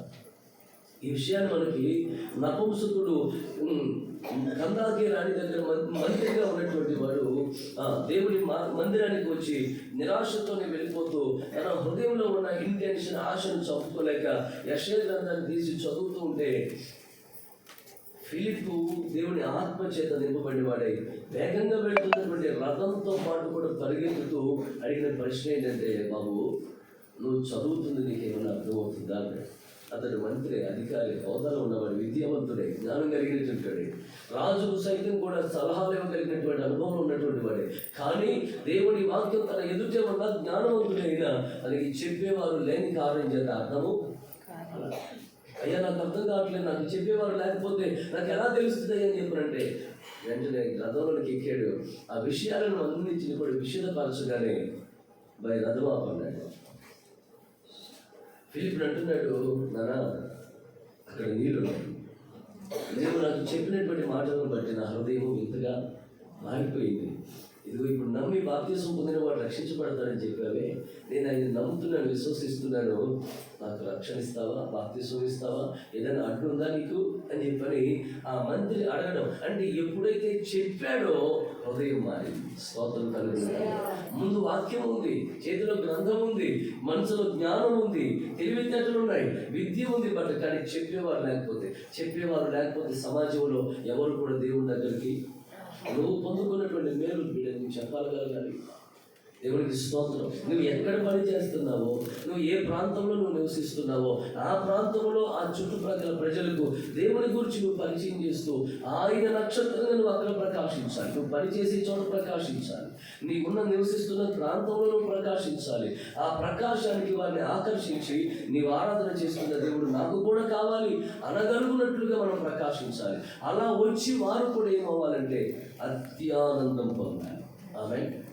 అంటే అత్యానందం ఎప్పుడు అవుతుంది అంటే అది శాశ్వతమైనది, నిత్యమైనది అయితేనే అత్యానందం అవుతుంది. ఆనందం మామూలుగా నుంచి వస్తుంది చిన్న చిన్న విషయాలను బట్టి. అది ఒక మంచి వస్తువు పొందుకుంటేనే, అది నిరీక్షించి రూపాయి పోగు చేసుకుని ఏదో ఆశపడ్డ వస్తువుని మనం సంపాదించుకుంటేనో చాలా సంతోషం కలుగుతుంది. కానీ ఆ సంతోషం కాదు, ఈ సంతోషం నిత్యమైనది కనుక అది అత్యానందాన్ని కలుగజేస్తుంది. స్తోత్రం. హల్లెలూయా. ఇప్పుడు మనం ఎలా ఉండాలి అంటే ఆయన నక్షత్రాలుగా ఉండాలి, ఆయనను చూపించే వారంగా ఉండాలి, ఆయన దగ్గరకు నడిపించే వారంగా ఉండాలి. స్తోత్రం. ఈ నక్షత్రం దారి తప్పిన వారిని సైతం కూడా సరి అయిన దారిలో నడిపించడం కొరకు నిరీక్షణతో నిలిచిన నక్షత్రమే కానీ దారి తప్పిన నక్షత్రం కాదు. స్తోత్రం. ఎంతమంది ఈ రోజున దేవుని దగ్గరికే వచ్చి దేవుని పిల్లలంగానే మనం బ్రతుకుతూ ఆయన నక్షత్రాలు అని చెప్పి అనుకుంటూ దారి తప్పిన చుక్కల వల్ల తిరిగేస్తున్నటువంటి నక్షత్రాలు ఎన్ని ఉన్నాయి చెప్పండి. ఈ రోజున నీవు దారి చూపే నక్షత్రానివి కదా, నువ్వు ప్రకాశించే నక్షత్రం కదా. ఇంకొక మాట దైవజనులు అందరూ కూడా చెప్పే మంచి మాట ఏంటంటే, ఈ నక్షత్రం రాత్రే కాదట, పగలు కూడా ప్రకాశిస్తూనే ఉందట. స్నేహితులు బగ ఉంటూ అసలు మిట్ట మధ్యాహ్నం సూర్యుడిని చూడలేనటువంటి ఆ కాంతిలో కూడా ఆ ప్రకాశం అనేది కనపడుతుందంటే దాని ప్రకాశం ఎంతగా ఉన్నట్లు లెక్క. అంటే వాళ్ళు ప్రయాణం రాత్రి చేయలేదు, వాళ్ళు పగలు రాత్రులు చేసుకుంటూ వచ్చారు. అంటే పగలు రాత్రి కూడా ఆ నక్షత్రం ఏం చేయలేదు, దారి చూపిస్తూనే ఉంది, చూపించడం మానలే. అంటే అది ప్రకాశిస్తూనే ఉంది. తనను నమ్మి వస్తున్నటువంటి వారికి అది మార్గదర్శకంగానే ఉంది కానీ దారి తప్పించేదిగా. స్తోత్రం. ఈరోజు సేవకుడికి నేను చెబుతున్నటువంటి మాట, వాస్తవానికి ఆయన కొరకు నియమించబడిన నక్షత్రమైన నీవు ఆయన కొరకు ప్రకాశించగలుగుతున్నావా? నీ జీవితంలో ఆయన చూపించగలుగుతున్నావా? నువ్వు నడిచే దారి అనేది సరైన దారిలోనే, ఆయన దారిలోనే, ఆయన ఉపదేశపు దారిలోనే నువ్వు నడుస్తున్నావా? స్తోత్రం. నువ్వు ఆ దారిలో నడిచినప్పుడు కదా వాళ్ళు రావాల్సిన చోటికి వాళ్ళు వస్తారు. అప్పుడు ఆయన పూజించి ఆరాధించి అత్యానంద భరితులు అవుతారు. నీ దారే వేరు దారులు అయిపోతుంటే, ఎన్నో పెడదారులు అయిపోతుంటే. స్తోత్రం. నువ్వు ఆయన ఎలా చూపిస్తున్నావు? స్వార్థపూరితమైన క్రీస్తుని చూపిస్తున్నావు, అసూయపరుడైన క్రీస్తుని చూపిస్తున్నావు, నీ కోసం నిన్ను పొగుడుకునే క్రీస్తుని చూపిస్తున్నావు. మన జీవితాల్లో మనం కాదు కనబడాల్సింది. హల్లెలూయా. మన మాటలలో ప్రభు కనపడాలి, మన క్రియలలో ప్రభు కనపరచబడగలగాలి. అప్పుడే ప్రజలు ఆకర్షితులవుతారు. ఈ రోజున సంవత్సరాల తరబడి వాక్యం వింటున్నటువంటి వారు సైతం కూడా వాక్యం ఇక్కడ వింటున్నారు. గడప దాటగానే ఎందుకునో వాటన్నిటిని ప్రయత్నిస్తున్నారు. స్తోత్రం. దానివల్ల మనకి ప్రయోజనం ఏమైనా ఉంటుందంటారా? ఏ ప్రయోజనం ఉండదు. మన జీవితాలు దానికి అనుగుణంగా మలుచుకొని మనకి అప్పగించబడిన పనిని మనం నమ్మకంగా చేస్తేనే మనకు బహుమానం దొరుకుతుంది, ప్రభు దగ్గర ప్రశంస దొరుకుతుంది. నీ ఇంటిలో ఉన్న నీ బిడ్డకి నీదన్న పని అభిషేకం చేసింది, వెళ్ళావు, తిరిగి వచ్చేసరికి ఆ పని చేయకపోతే వాడిని అభినందిస్తావా, తిడతావా? నువ్వు చెప్పండి. తిట్టడం మాత్రమే కాకుండా కొంచెం వారికి ఇంపార్టెంట్ వర్క్ అయితే ఫ్రస్ట్రేషన్ ఎక్కువైపోయి చెదకూడా దేవునికి ఇస్తాం. బుద్ధితో కూడా బుర్రతో కూడా నీకు పొరులు అని చెప్పని ఒక పని అప్పు చెప్తే ఆ ఒక పని కూడా చేసి ఆడమంటారా అని చెప్పని ఇష్టం వచ్చినందుకు తిట్టేది మాత్రమే కాకుండా పొట్టి పడేస్తాం. వాడిని నమ్మి నువ్వు అప్పగించిన ఒక పని చేయకపోతే నీకు అంత ఫ్రస్ట్రేషన్ వస్తే సంవత్సరాల తరబడి నేను నమ్మి నీకు అప్పగించిన పని విషయంలో నువ్వు నమ్మకంగా చేయకపోతే ఇంకా ఆయనకి ఎంత ఫ్రస్ట్రేషన్ రావాలండి. కానీ ప్రభు ప్రేమ ఎంత గొప్పదో, ప్రభు యొక్క మమకారం, ప్రభు యొక్క వాత్సల్యత ఎంత గొప్పదో ఆయన ఇంకా చూసి చెప్తున్నాడు. ఆనాడు ఆ నక్షత్రం దారి తప్పి స్వబుద్ధిని ఆధారం చేసుకుని రాజాంతరపురంలోకి వెళ్ళి అక్కడ చాలా సమయం గడిపి, ఎంత సమయం ఉన్నారో తెలియదు, వాళ్ళ శాస్త్రాలు పోగు చేసి పిలిచి మీరు కూర్చోబెట్టి ఈ వాకప్ చేసి గ్రంథాలు తెచ్చి పరిశీలన చేసి ఇదంతా జరిగింది. బహుశా 1 గంటలు అయిపోయింది అంటారు, 1 రోజు అయిపోయింది అంటారు, ఏమో నాకు తెలియదు. కానీ ఎంతసేపు అయినా కూడా లోపలికి వెళ్ళిన వాళ్ళు మళ్ళీ బయటికి వచ్చేంత వరకు అక్కడే నిరీక్షించింది. స్తోత్రం కలుగును. ప్రభువు కూడా సేమ్ ఇదే నిరీక్షణ కలిగినప్పుడే నీవు ఆయన వైపు తిరుగుతావేమో, నీవు ఆయన వైపు తిరిగి సత్య మార్గము వైపుకు మరొక తెప్పగలిగిన వ్యక్తిగా నువ్వు మారుతావేమో అని ప్రభు ఇంకా నిరీక్షిస్తూనే వెయిట్ చేస్తూనే ఉన్నాడు. సరి అయిన త్రోవకు నడిపించడం కోసం, సరి అయిన చోటికి మనమందరూ కూడా సరైన త్రోవలో సియోనుకు మనం సాగిపోగలగాలి. స్తోత్రం. ఆయన ద్వారా మనం నడిపించబడాలి. మనం ఆ ప్రజలను ప్రభు దగ్గరకు నడిపించాలి. ఆయన అప్పగించిన పనిని నమ్మకంగా చేయాలి. ఆయనను ఆరాధించగలిగినట్లుగా ఆ క్రియలలో, మాటలలో, ప్రతి విషయంలో ప్రభువును చూపించగలిగిన వారంగా ఉండాలి. ఒకవేళ ఎవరైనా పిలుస్తున్నాము రమ్మని చెప్పండి, దేవుడి మందిరానికి రమ్మని చెప్పండి, ప్రార్థన చేస్తున్నాం. చాలామంది నేను అప్రిషియేట్ చేస్తారు. కొంతమంది ఆ వ్యక్తిని టార్గెట్గా పెట్టుకుని ప్రార్థన చేసి కొన్ని సాక్ష్యం చెప్పి బలపరిచి రామ్మని చెప్పినంటే వస్తానంటారు కదా అంటారు. కానీ ఇక్కడ నీ నిరీక్షణ అనేటువంటిది తన నిరీక్షణ కనపరిచి ప్రయాసపడుతున్న వాళ్ళు చాలామంది ఉన్నారు. దేవుడికి స్తోత్రం కలుగుతుంది. కానీ ఇక్కడ మన నిరీక్షణ, మన ఓర్పు, మన బాధ్యత, మనలో ఉన్నటువంటి సహనం అనేటువంటిది కూడా పరీక్షించబడుతుంది. అక్కడ మనలో ఉన్న దేవుని ప్రేమ కూడా పరీక్షించబడుతుంది. కానీ మనం ఎప్పుడైతే కొంచెం ముందుకు వెళ్ళి తను ఏ కారణాల చేత రాలేకపోతుందో వాటిని అధిగమించగలిగినట్లుగా కనుక చేయగలిగితే అద్భుతమైనటువంటి కార్యాలు మనం చూస్తాం. స్తోత్రం. ఒకసారి ఒక తల్లి, ఇది జరిగిన వాస్తవ సంఘటన చెప్తున్నాను. ఒక తల్లి ఓ వ్యక్తిని దేవుడి మందిరానికి నడిపించడం కొరకు టార్గెట్ని పెట్టుకుని ప్రార్థన చేస్తుంది. అమ్మ, ఈ వారం రామ, దేవుడి మందిరానికి వస్తే దేవుడి వాక్యం వింటే నీ హృదయం ఆదరించబడుతుంది. సమస్యల్లో ఉన్నావు కదా, భర్త కూడా విడిచిపెట్టి చనిపోయాడు కదా, నీవు నీ జీవితంలో ఎదురట్ల సమస్యను పడతావు, వేదన చెందుతున్నావు, నీటి పర్యంతం అవుతున్నావు. రాత్రి దేవుడి మందిరానికి వస్తే నువ్వు ధైర్యపరచబడతావు.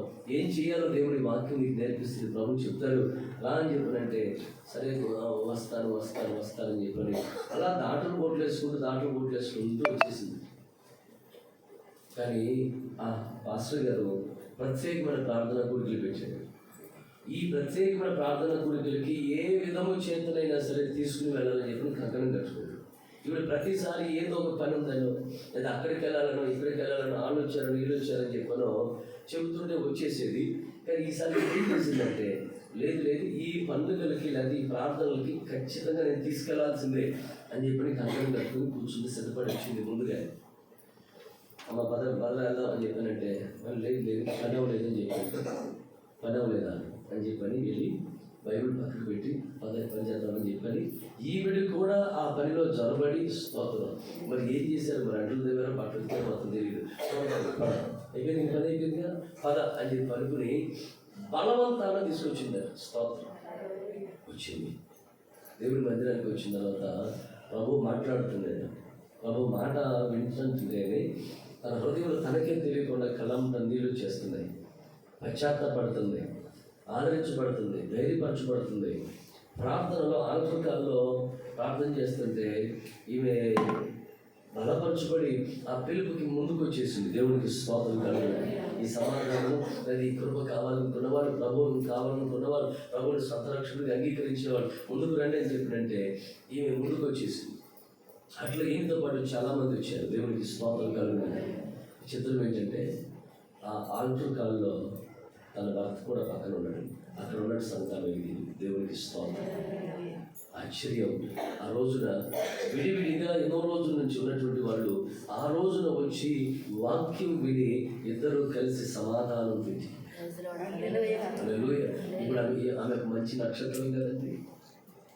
కుటుంబాలను, జీవితాలను కట్టబడగలిగినట్లుగా, ఆయన సన్నిధికి చేరి ఆరాధించినట్లుగా, ఆయన కృప పొందుకున్నట్లుగా, ఆయన సిద్ధపరిచిన వాటిని స్వతంత్రించగలిగినట్లుగా, సత్య మార్గము వైపుకు ఒకరిని తిప్పేటువంటి వాళ్ళు బుద్ధిమంతులు. వాళ్ళు నక్షత్రముల వలె వాళ్ళు ప్రకాశిస్తున్నారు. వాళ్ళు జ్యోతుల వలె ప్రకాశిస్తూ ఆయన అప్పగించిన పనిని నెరవేరుస్తూ ప్రజలు అత్యానందపడినట్లుగా. దీనిని బట్టి ప్రజలే మాత్రమే కాదు, వినండి, కుటుంబస్తులే కాదు, ప్రజలే కాదు, సంఘమే కాదు, సేవకుడే కాదు, అన్నిటికంటే మించి పరలోకం సంతోషిస్తుంది. దేవునికి హల్లెలూయా. ఒక్క పాపి మారు మనసు పొందితే పరలోకం ఎంతో సంబరం ఉంది. ఆమె ప్రభువు సంతోషిస్తాయట, పరలోకంలో దేవతలు సంతోషిస్తాయట, సంఘ సేవకులు సంతోషిస్తారట, సంఘం సంతోషిస్తుందట, కుటుంబం సంతోషిస్తుందట, రక్షణ పొందిన వ్యక్తి సంతోషిస్తాడట. దేవునికి ప్రభుకి ఎందుకు సంతోషం? నేను ఈ బిడ్డ విషయంలో పడిన ప్రయాస వ్యర్థం కాలేదు. ఈ బిడ్డ రక్షించబడ్డాడు. ఈ బిడ్డ రక్షించబడగలుగునట్లుగా ఈ బిడ్డ మీద నేను పెట్టుకున్న నమ్మకం ఒమ్ము కాలేదు. దేవునికి స్తోత్రం. నేను ఈ వ్యక్తిని నమ్మి ప్రతి నాలుక స్తుతిస్తుంది, ప్రతి మోకాలు కూడా నా నామమున వంగుతుంది అని నేను చేసిన ప్రమాణము కొట్టివేయబడకుండా నెరవేర్చబడడానికి ఈ వ్యక్తి సాధనం అయ్యాడని ప్రభువు సంతోషిస్తాడు. దేవదూతలు కూడా లేచి ప్రభుని కనపరుస్తున్నాను, నిజంగా నువ్వు పెట్టుకున్న నమ్మకం కొమ్ము కాలేదు, చాలా సంతోషం అని చెప్పని ఆ దూతలు సైతం కూడా ప్రభుని స్తుతిస్తూ ఆరాధిస్తూ ఉంటాయి. సేవకుడికి ఇంకా సంతోషం. ఏదో రోజు నుంచి పొట్టగట్టును ప్రార్థన చేసిన ప్రభు ఆ బిడ్డలు మార్చండి నాన్న, వారి మనసులు మార్చండి, వారి జీవితాలు మార్చండి, వారిని రాజ్యానికి వారసులు ఉన్నట్లుగా చేయని చెప్పని చేస్తున్న ప్రార్థనను అంగీకరించి ఆ వాక్యానికి వారి హృదయంలో మార్పు కలిగితే ఆశ్చర్యానికి అంతకు మించిన సంతోషం ఉండదు. దేవునికి స్తోత్రం. ఒకరికి ₹1 ఇచ్చినా కూడా అంత సంతోషం రాదు. ఏమో అందరి సంగతి నాకు తెలియదు, నా మాట నేను చెబుతున్నా. దేవుడికి స్తోత్రం కలిగింది. ఒక్క వ్యక్తి దేవుడి సౌకర్యానికి చేర్చబడి వారు దేవుడి రాజ్యానికి వారు సిద్ధపరచబడే అనుభవంలో ఆయననే చూస్తూ ఆయన రాకడ కొరకు కనిపెట్టుకుంటూ ఆయనతో మమేకమై జీవించేటువంటి అనుభవానికి ఒక వ్యక్తి వస్తే సేవకుడు సంతోషిస్తాడు.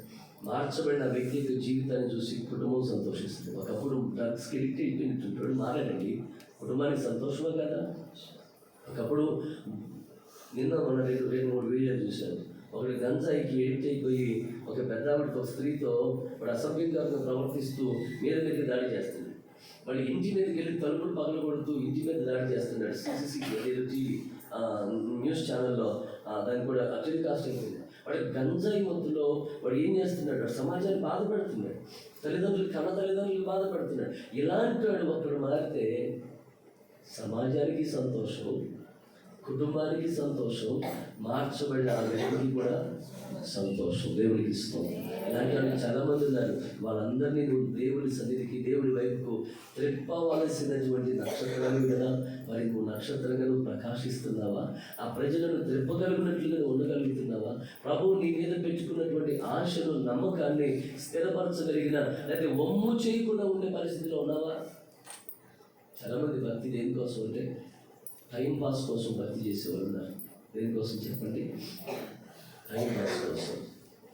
ఆనాడు ప్రజలు కూడా ప్రభు దగ్గరికి అలాగే వచ్చారు, గుంపులుగా. ఏదో భౌతిక సంబంధమైనటువంటి భక్తి దొరికిపోతుంది అని చెప్పినటువంటి ధోరణిలో వచ్చిన కూడా చాలామంది ఉన్నారు. నేడు కూడా అలాగే కార్యం జరిగితేనే దేవుడు, లేకపోతే దేవుడు కాదని చెప్పని వాళ్ళు కూడా చాలామంది ఉన్నారు. మేలు పొందుకున్న తర్వాత దేవుడిని మరిచి విడిచిపెట్టి వెళ్ళిపోయేవాళ్ళు కూడా చాలామంది ఉన్నారు. భౌతికమైన విషయాల మీదనే మనసు పెట్టి మందిరాన్ని గురించి భక్తి చేసేవాళ్ళు భక్తిని మందిరం యొక్క 4 గోడలకే పరిమితం చేసి జీవితాన్ని చిందరవందరగా చేసుకుని మనసుకు నచ్చినట్లుగా బ్రతికేసేవాళ్ళు కూడా చాలామంది. వీళ్ళు నిజమైన నక్షత్రాలు కాదు. వీళ్ళ విషయంలో దేవునికి బాధే తప్పించి, వీరి విషయంలో దేవునికి హృదయ వేదన తప్పించి సంతోషకరం. నీవు పుట్టినందువలన నీకు సంతోషం, నీ కుటుంబానికి సంతోషం, సమాజానికి సంతోషం, దేవునికి, దేవదూతలకు, పరలోకానికి కూడా సంతోషము కలగలిగినట్లుగా నీవు ప్రకాశించడం కోసమే నిన్ను నమ్మి, దీన స్థితిలో ఉన్న నిన్ను నమ్మి ప్రభువు ఈ ఉన్నతమైన కృపను ఇచ్చాడు. స్తోత్రం. హల్లెలూయా. ఈ రోజు కలిగి ఉన్నటువంటి ఇందాక చెప్పాను మీకు, మనం కలిగి ఉన్నది పాపానికి హేతువు కాకూడదు, పాపము చేయడానికి, ప్రభువును బాధపరచడానికి హేతువు కాకూడదు. నీకున్నటువంటి జ్ఞానము, ఆ జ్ఞానము చేత, తెలివితేటల చేత, ఆ మాట చేత నువ్వు ప్రభు వైపు ఒకరు తిప్పుతావని తప్పించి నీ మాటల చేత బురుడి కొట్టేసి మంచివారి మనసులను కూడా పాడు చేస్తావు. నీగా దేవునికి స్తోత్రం కలుగు. మంచి వారి మీద కూడా లేనిపోనివి కల్పించి వారిని కృంగదీసి, వారి మనసును కృంగదీసి నీ విషయంలో ప్రభువుకి బాధ. అలా నువ్వు ఎవరి గురించి ఏది చెబుతున్నావో వాళ్ళకి కూడా అది ఇబ్బంది. నువ్వు ఒక మనిషి గురించి చెబుతున్నావు, అది వాస్తవమో కాదో తెలియకుండా నీ నోటికి వచ్చినట్టు చెప్పేస్తున్నావు. అది చెప్పినప్పుడు దాని ద్వారా పరిణామం, ఆ మాట ఏమో చెప్పండి, ఇంకొకరికి వెళ్తుంది. హల్లెలూయా. స్తోత్రం. మనం చెబుతున్నటువంటి విషయాలు మరొక దగ్గరికి వెళ్ళిపోతున్నప్పుడు రంగు మారిపోతే రూపు మారిపోయింది. అవునా కదా? మనుషుల మాటలు మన దగ్గర నుంచి వెళ్ళింది, ఇక్కడి నుంచి ఇంకొక దగ్గరికి వెళ్తే అక్కడి నుంచి దాని రూపం మారిపోతుంది, దాని రంగు మారిపోతుంది, రుచి మారిపోయింది, వాసన కూడా మారిపోయింది. దేవుడికి స్తోత్రం కలుగునుగా. కానీ 3 రోజెస్ టీ అంట, రంగు, రుచి, వాసన ఎప్పుడు అట్లా ఉంటుందంట. కానీ దానికన్నా నికరం ఉంది, కానీ మన జీవితాలకు, మన మాటలకి నికరం ఏది పరిస్థితి అయిపోయింది. రంగు, రుచి, వాసన అసలు ఉన్నట్లేదు, మారిపోతున్నాయి. హల్లెలూయా. ఎస్వేస్ కళ్యాణ మండపం యొక్క రెంట్, ఓన్లీ హాల్ రెంట్ దేవుడు మనకి ఇచ్చిన కృప చొప్పున 15,000 రూపాయలు. మరి 10,000 చెప్పిన వాళ్ళకి ఎవరు చెప్పిన నాకు దేవునికి స్తోత్రం కలుగుతుంది. ఆ తర్వాత ఇంకా కట్టాల్సిన కరెంటు బిల్లులు కావచ్చు, కుర్చీ కావచ్చు, మెయింటెనెన్స్ కావచ్చు, ఇవన్నీ కూడా మరి అంత మధ్యలో అవి ఏది పడుతుంది. ఇప్పుడు 15,000 కాస్త 10,000 అయింది. అది కాస్త ఇంకాస్త వెళ్ళేసరికి 5,000 కావచ్చు. ఈ 5,000 కాస్త పూర్ణ ఇస్తున్నారంట ఫస్ట్ గారికి. అవునా? వీళ్ళని చెప్పేస్తారు దేవుడికి స్తోత్రం. మన దగ్గర మాటలు ప్రభువుకు సంబంధించినవి అయితే కనుక ఆ మాటలు నిలబడతాయి. స్తోత్రం. ఆ మాటలు దేవునికి సంతోషాన్ని కలిగిస్తాయి. అలా ఉండగలగాలి. నువ్వు మనుషుల మనసులను కలిగి చెరిపేవిగా ఉండకూడదు. మాస్టర్ గారు బహుమానం ఇస్తారంట. ఏది కదా బహుమానం అంట అని చెప్పారు. ఏదా అది ఎలకాయ అంత ఇచ్చేసరికి కలిసిదట. దేవునికి ఇస్తాను.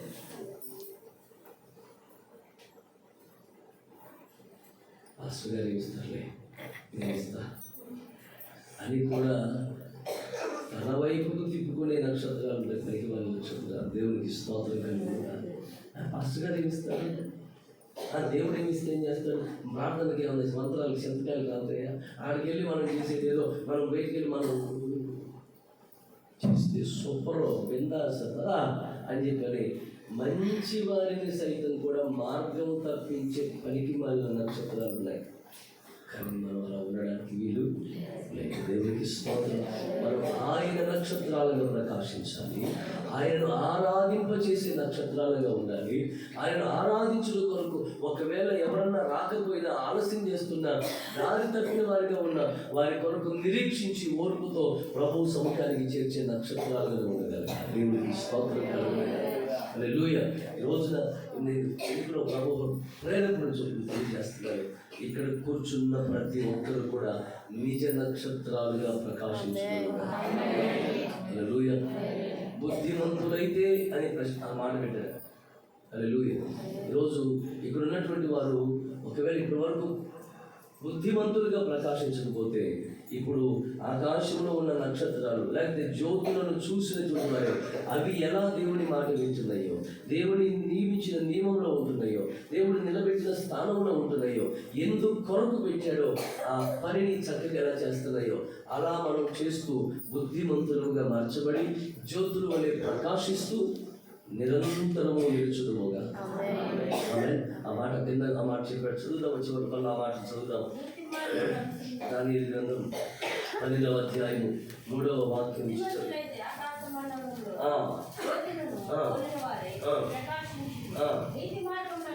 నీతి మార్గమును అనుసరించి నడుచుకున్నట్లు ఎవరు అనేకులను త్రిపుదురో వారు ఆ నక్షత్రముల వలె ప్రకాశించే నక్షత్రముల వలె నిరంతరము అన్నమాట. హల్లెలూయా. నిరంతరము ప్రకాశిస్తాడు, నిరంతరము నిలుస్తాడు. ఎవరు అంటే ఆయన మనసు కోరుకున్నట్లుగా చేసినవాడు. స్తోత్రం. లోకం గతించిపోతుంది, దాని ఆశ గతించిపోతుంది. లోకము, నేత్రాశ, జీవపడము, శరీరాశ ఇది గతించిపోతుంది. కానీ ఆయన మనస్సు చొప్పున చేసేవాడు, ఆయన కోరుకున్నట్లుగా, ఆయన నమ్మి నీకు అప్పగించినట్లుగా చేస్తామని నమ్మినట్లుగా చేసేవాడు మాత్రం ఏమవుతాడట? ఆయన చిత్తము జరిగించేవాడు నిరంతరము నిలుస్తారు. ఆయన వైపు త్రిప్పేవారు నిరంతరము నిలుస్తారు, వాళ్ళు ప్రకాశిస్తారు. అలాంటి నిరంతరము ప్రకాశించే ప్రకాశమానమైన నక్షత్రముల వలె, ఆయన నక్షత్రముల వలె, ఆయనను ఆరాధించుట కొరకు మార్గమును చూపించే నక్షత్రముల వలె ఆయన సముఖానికి నడిపించబడగలిగినట్లుగా దారి తప్పిన వారిని సైతం కూడా సరి అయిన దారిలోనికి నడిపించగలిగిన, నిరీక్షించగలిగిన నక్షత్రాల వలె ఉందుముగాక. ఆమె ఈరోజు ఆఖరి రోజు దాన్ని చెప్పి కొంచెం పొడిగించాను సుదీర్ఘంగా. అందులోనూ పొద్దున్న ఏడగంటాం అని చెప్పని మళ్ళీ అనేవాళ్ళు కూడా ఉంటారని చెప్పాను. కొంచెం ఒక పావు గంట పెంచాను. మన్నించండి. ప్రభు మిమ్మల్ని దీవించునుగా. సో ఇక్కడ ఉన్న వారందరూ కూడా ఆయన నక్షత్రాలుగా ఉండరు. సో ఈరోజు బాబు సునీల్ యొక్క పుట్టినరోజు. సో అతడు పుట్టినందువలన అనేకులు సంతోషించుదురుగా, తల్లిదండ్రులు సంతోషించుదురుగా, అతన్ని పుట్టింపజేసిన దేవుడు సంతోషించునుగా. ఈరోజు ప్రకటించబడిన వాక్యం వలె అతడు ఒక నిజ నక్షత్రముగా ప్రభువును చూపించే నక్షత్రంగా ప్రకాశించు. సో ప్రార్థనలో బిడ్డ కొరకు మనం ప్రార్థన చేద్దాం. కేక్ కటింగ్ అయితే లేదు కనుక బిడ్డను మనం నుంచోబెట్టి మనం ప్రార్థన చేద్దాం. బిడ్డ వైపు చేతులు ఎత్తి మీరు వెళ్తున్నప్పుడు తనకు విష్ చెప్పండి. తన జీవితంలో ఇది ఒక మరపురాని రోజుగా ఉండాలి, మర్చిపోలేని రోజుగా ఉండాలి. మార్పును చూసి ప్రభువు సిద్ధపరిచిన ఆశీర్వాదములను చూడటం కొరకు ఆరంభమైన రోజుగా ఉండాలి. ప్రార్థన చేద్దాం. దయచేసి స్థలంలో వచ్చి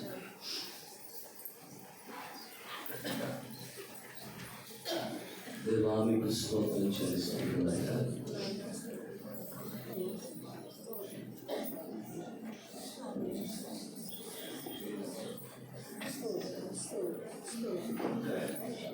అందరూ ప్రార్థన చేద్దాం. ఎవరు బాగుంటుంది బహుశా ఇప్పటి వరకు నువ్వు ఆయన నీకు అప్పగించిన పని విషయంలో నిర్లక్ష్యం వహించావేమో. ఆయన నిన్ను నమ్మి బాధలో ఉన్నప్పుడు, భయముతో ఉన్నప్పుడు, మరణ భీతితో ఉన్నప్పుడు, బ్రతుకు మీద ఆశ లేకుండా ఉన్న స్థితిగతులలో ఉన్నప్పుడు ప్రభు ప్రేమించి అలా రక్షించబడినటువంటి నీవు, విడిపించబడిన నీవు నలుగురికి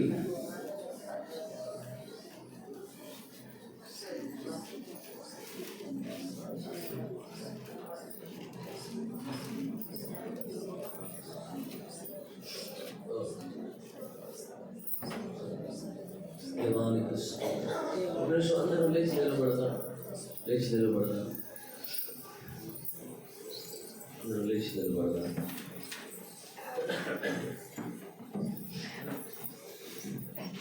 ఈ క్రిస్మస్ దినాల్లో మనం అందరం నిర్మాణం చేసుకోగలిగాం. ప్రభువా, నా జీవితంలో ఏదో క్రిస్మస్ వెళ్ళిపోయాయి, కానీ ఈ క్రిస్మస్ పర్వదినమైన ప్రభువా, నీవు ఆశించిన మార్పు నేను కలిగి కొనసాగి కొరకు నాకు సహాయం చేయాలి. నువ్వు నన్ను నమ్మి అప్పగించినటువంటి పని విషయంలో, బాధ్యత విషయంలో నమ్మకంగా ఉండలేకపోయానేమో, కానీ నమ్మకంగా పని చేయడం కొరకు, నీ కొరకు ప్రకాశించడం కొరకు, నిన్ను ప్రకటించడం కొరకు ప్రభువాన్ని కొరకు సహాయం చేయగలి. నన్ను బలపరచుది నాయన. తల్లిదండ్రుల సత్య మార్గం అనుసరించినట్లుగా కనీసం 10 మందినైనా సరే నీ వైపు త్రిపుతానని నువ్వు ఆశించావు. అలా త్రిప్పగలిగిన కృప నాకు అనుగ్రహించాలి. అలాంటి ఆశతో నా బ్రతుకుని కొనసాగించడం సహాయం చేయండి. కదా అతడు పుట్టినందువలన అనేకులు సంతోషిస్తారు, నీవు కూడా మహా సంతోషం పొందుకుంటామని చెప్పావు. ప్రభా, నా తండ్రి, నా జీవితము, నా ఇంటి వారికి సంతోషదాయకంగా ఉండాలి, సంఘానికి సంతోషాన్ని కలిగించేట్టుగా ఉండాలి. నన్ను ఏ ఉద్దేశించేది నన్ను పుట్టించావో ఆ ఉద్దేశములను నెరవేర్చబడగలిగినట్లుగా, నన్ను ఉద్దేశించి నన్ను నియమించిన నిన్ను సంతోషపరచగలిగినట్లుగా, నన్ను నా గురించి నా విషయమై పరలోకము సంతోషించగలిగినాను. అలా ఆ కృపలో, ఆ అనుభవంలో నేను కొరకు సహాయించి నా కళ్ళ ముందు ఎంతో మంది నిరాశ్రయులు ఉన్నారు, ఎంతో మంది బాధలో ఉన్నారు, ఎంతో మంది శ్రమలో ఉన్నారు, ఎంతో మంది కుటుంబాలు పగిలిపోయిన వారుగా ఉన్నారు, వారి సమస్యలను చక్కదిద్దుకోలేని వారుగా ఉన్నారు, బ్రతుకు మీద విరక్తి చెందిన వారు ఎంతో మంది కథల ముందు కనబడుతున్నారు. కానీ నేను కొంచెం కూడా నీ గురించి సాక్ష్యం చెప్పలేక, ఈ మాటను చెప్పి ధైర్యపరచలేని స్థితిలో ఉండిపోయానయ్యా. కానీ ఈ క్రిస్మస్ బట్టిన దినాల్లో నిన్ను ప్రకటిస్తారు, నిన్ను చూపిస్తారు. నీ మాట గురించి, నీ మాట యొక్క శక్తి గురించి, నీ సన్నిధికి వస్తే ఏం జరుగుతుందో ప్రభు నేను పొందుకున్నది తన ప్రజలకు ప్రకటిస్తారు. స్వామి, దేవానికి స్తోత్రం.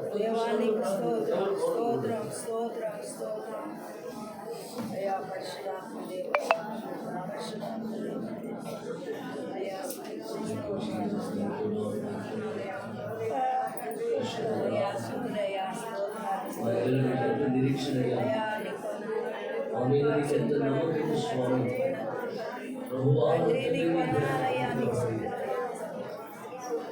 దారి తప్పిన చుక్కలవలే తిరుగుతున్నా, దారి చూపవలసిన నేను దారి తప్పి తిరిగేస్తున్నా, ఊరికి పోయే త్రోవ ఏంటో తెలియక తిరుగాడుతున్న ప్రజలలోనే కలిసి తిరిగేస్తున్నా. మీరు మమ్మల్ని విడిచిపెట్టట్లేదయ్యా, మీరు మమ్మల్ని ప్రేమిస్తూనే ఉన్నారు, అప్పటికే నిరీక్షిస్తూనే ఉన్నారు. మేము గొప్పవాళ్ళమని కాదు, మాలో ఏదో టాలెంట్ ఉందని కాదు, మేము చెప్పకపోతే, మేము చేయకపోతే పని జరగదని కాదు, కానీ మా బహుమానం మేము పోగొట్టుకోకూడదని, మేము నమ్మక ద్రోహులుగా విశ్వాసఘాతకులుగా మేము ఉండకూడదని, యుగాలు నీతో కూడా ఉండే ఆ నిత్యానందములో బహుమానం పొందుకోగలిగిన వారిగా మేము ఉండాలని ఆశించి, పొందబోయే శ్రమ యొక్క ఉగ్రత యొక్క తీవ్రత మెరుగుగా తిరుగుతున్న మమ్మలను ఆ శ్రమ నుండి తప్పించడం కోసమే ఇంకా నిరీక్షిస్తూ సరి అయిన మార్గంలో చేరవలసిన గమ్యస్థానానికి, సింహాసనానికి చేర్చడం కోసమై ప్రతి దినము కూడా నూతనమైన ప్రేమ కలుగు చేసుకుంటూ నిరీక్షిస్తున్న మహాదేవా, నీకు స్తోత్రం చెల్లిస్తున్నాను. నీ ప్రేమ కలగడం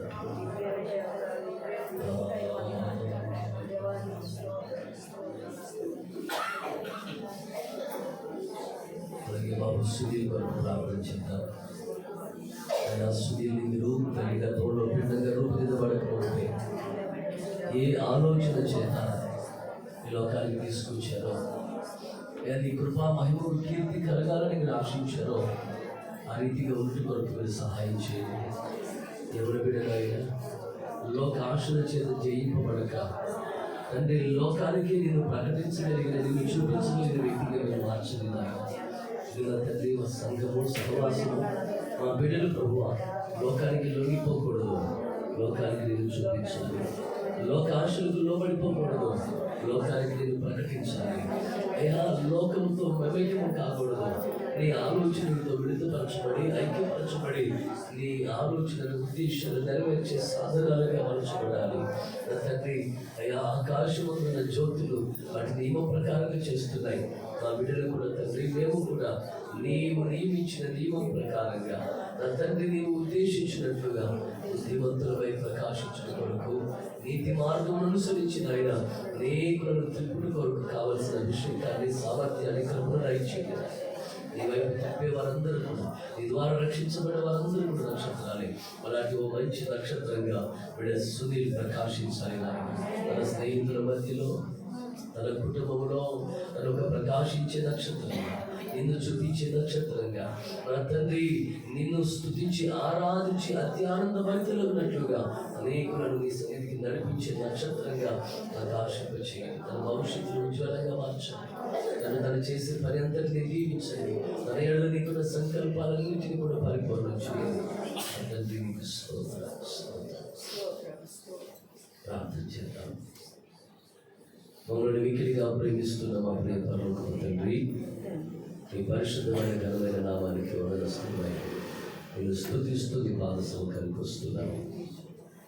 నిజంగా నీవెంత మంచి దేవుడు. 21 దినాల క్రిస్మస్ ఆత్మీయ ప్రయాణంలో మమ్మల్ని బలపరిచి సరిచేసి నీ వంటి వారుగా ఉండటం కొరకు నీ స్వభావము, నీ స్వరూపము మాలో మీరు పొందుతూ వచ్చి ఈ ప్రత్యేకమైన కృతజ్ఞత కూడికలో కూడా మేము ప్రకాశించి జ్యోతుల వలె ఉండాలని, మూర్ఖమైన వక్రజనము మధ్య నీ వాక్యమును మేము కలిగిన వారంగా, నీకు చెందిన వారంగా, నిన్ను, నీ ప్రేమను, నీ మహిమను ప్రతిబింబించే ప్రతిబింబాలుగా కాలని నన్ను బట్టి మా కుటుంబం, నేను, మా కుటుంబము, మా చుట్టూ ఉన్నవారు, సంఘము, దేవాలు, నీవు, పరలోకము కూడా సంతోషించగలిగినట్లుగా బ్రతకాలని, ప్రకాశించాలని మీరు మాతో మాట్లాడుతూ మాకు నేర్పించిన పాఠము కొరకు స్తోత్రం చెల్లిస్తున్నాను. దాసుడిగా చేయి సంఘాన్ని దీవిస్తున్నాను. నీవు కోరుకున్న ఆ స్థాయికి సంఘము చేర్చబడును. నీవు పెట్టుకున్న నమ్మకమును ఒమ్ము చేయక నా తండ్రి నిన్ను సంతోషపరచగలిగిన సంఘముగా మలచబడును. నిన్నే చూపించే నక్షత్రాల వలె ప్రకాశించునుగా. ఈ సంఘము ద్వారా నీ కార్యాలు స్వామి సమాజంలో వెల్లడి అయి అనేకులు నీ వైపు తిప్పబడగలుగునట్లుగా సంఘములో సహవాసములో ఉన్న ప్రతి ఒక్కరూ కూడా ప్రకాశించే అనుభవంలో ముందుగా తండ్రి బిడ్డలు దీవించండి. దీనితో మా ముందు ప్రభా 9 దినాలు ఉన్నాయి. నూతన సంవత్సరం గడువు పెట్టడానికి మా తండ్రి ఈ 21 దినాలు, ఈ 22 రోజులు మీరు మాతో మాట్లాడుతున్నారు. మీరు మా మధ్యలో ఉండి మాతో సహవాసం చేస్తూ వచ్చారు.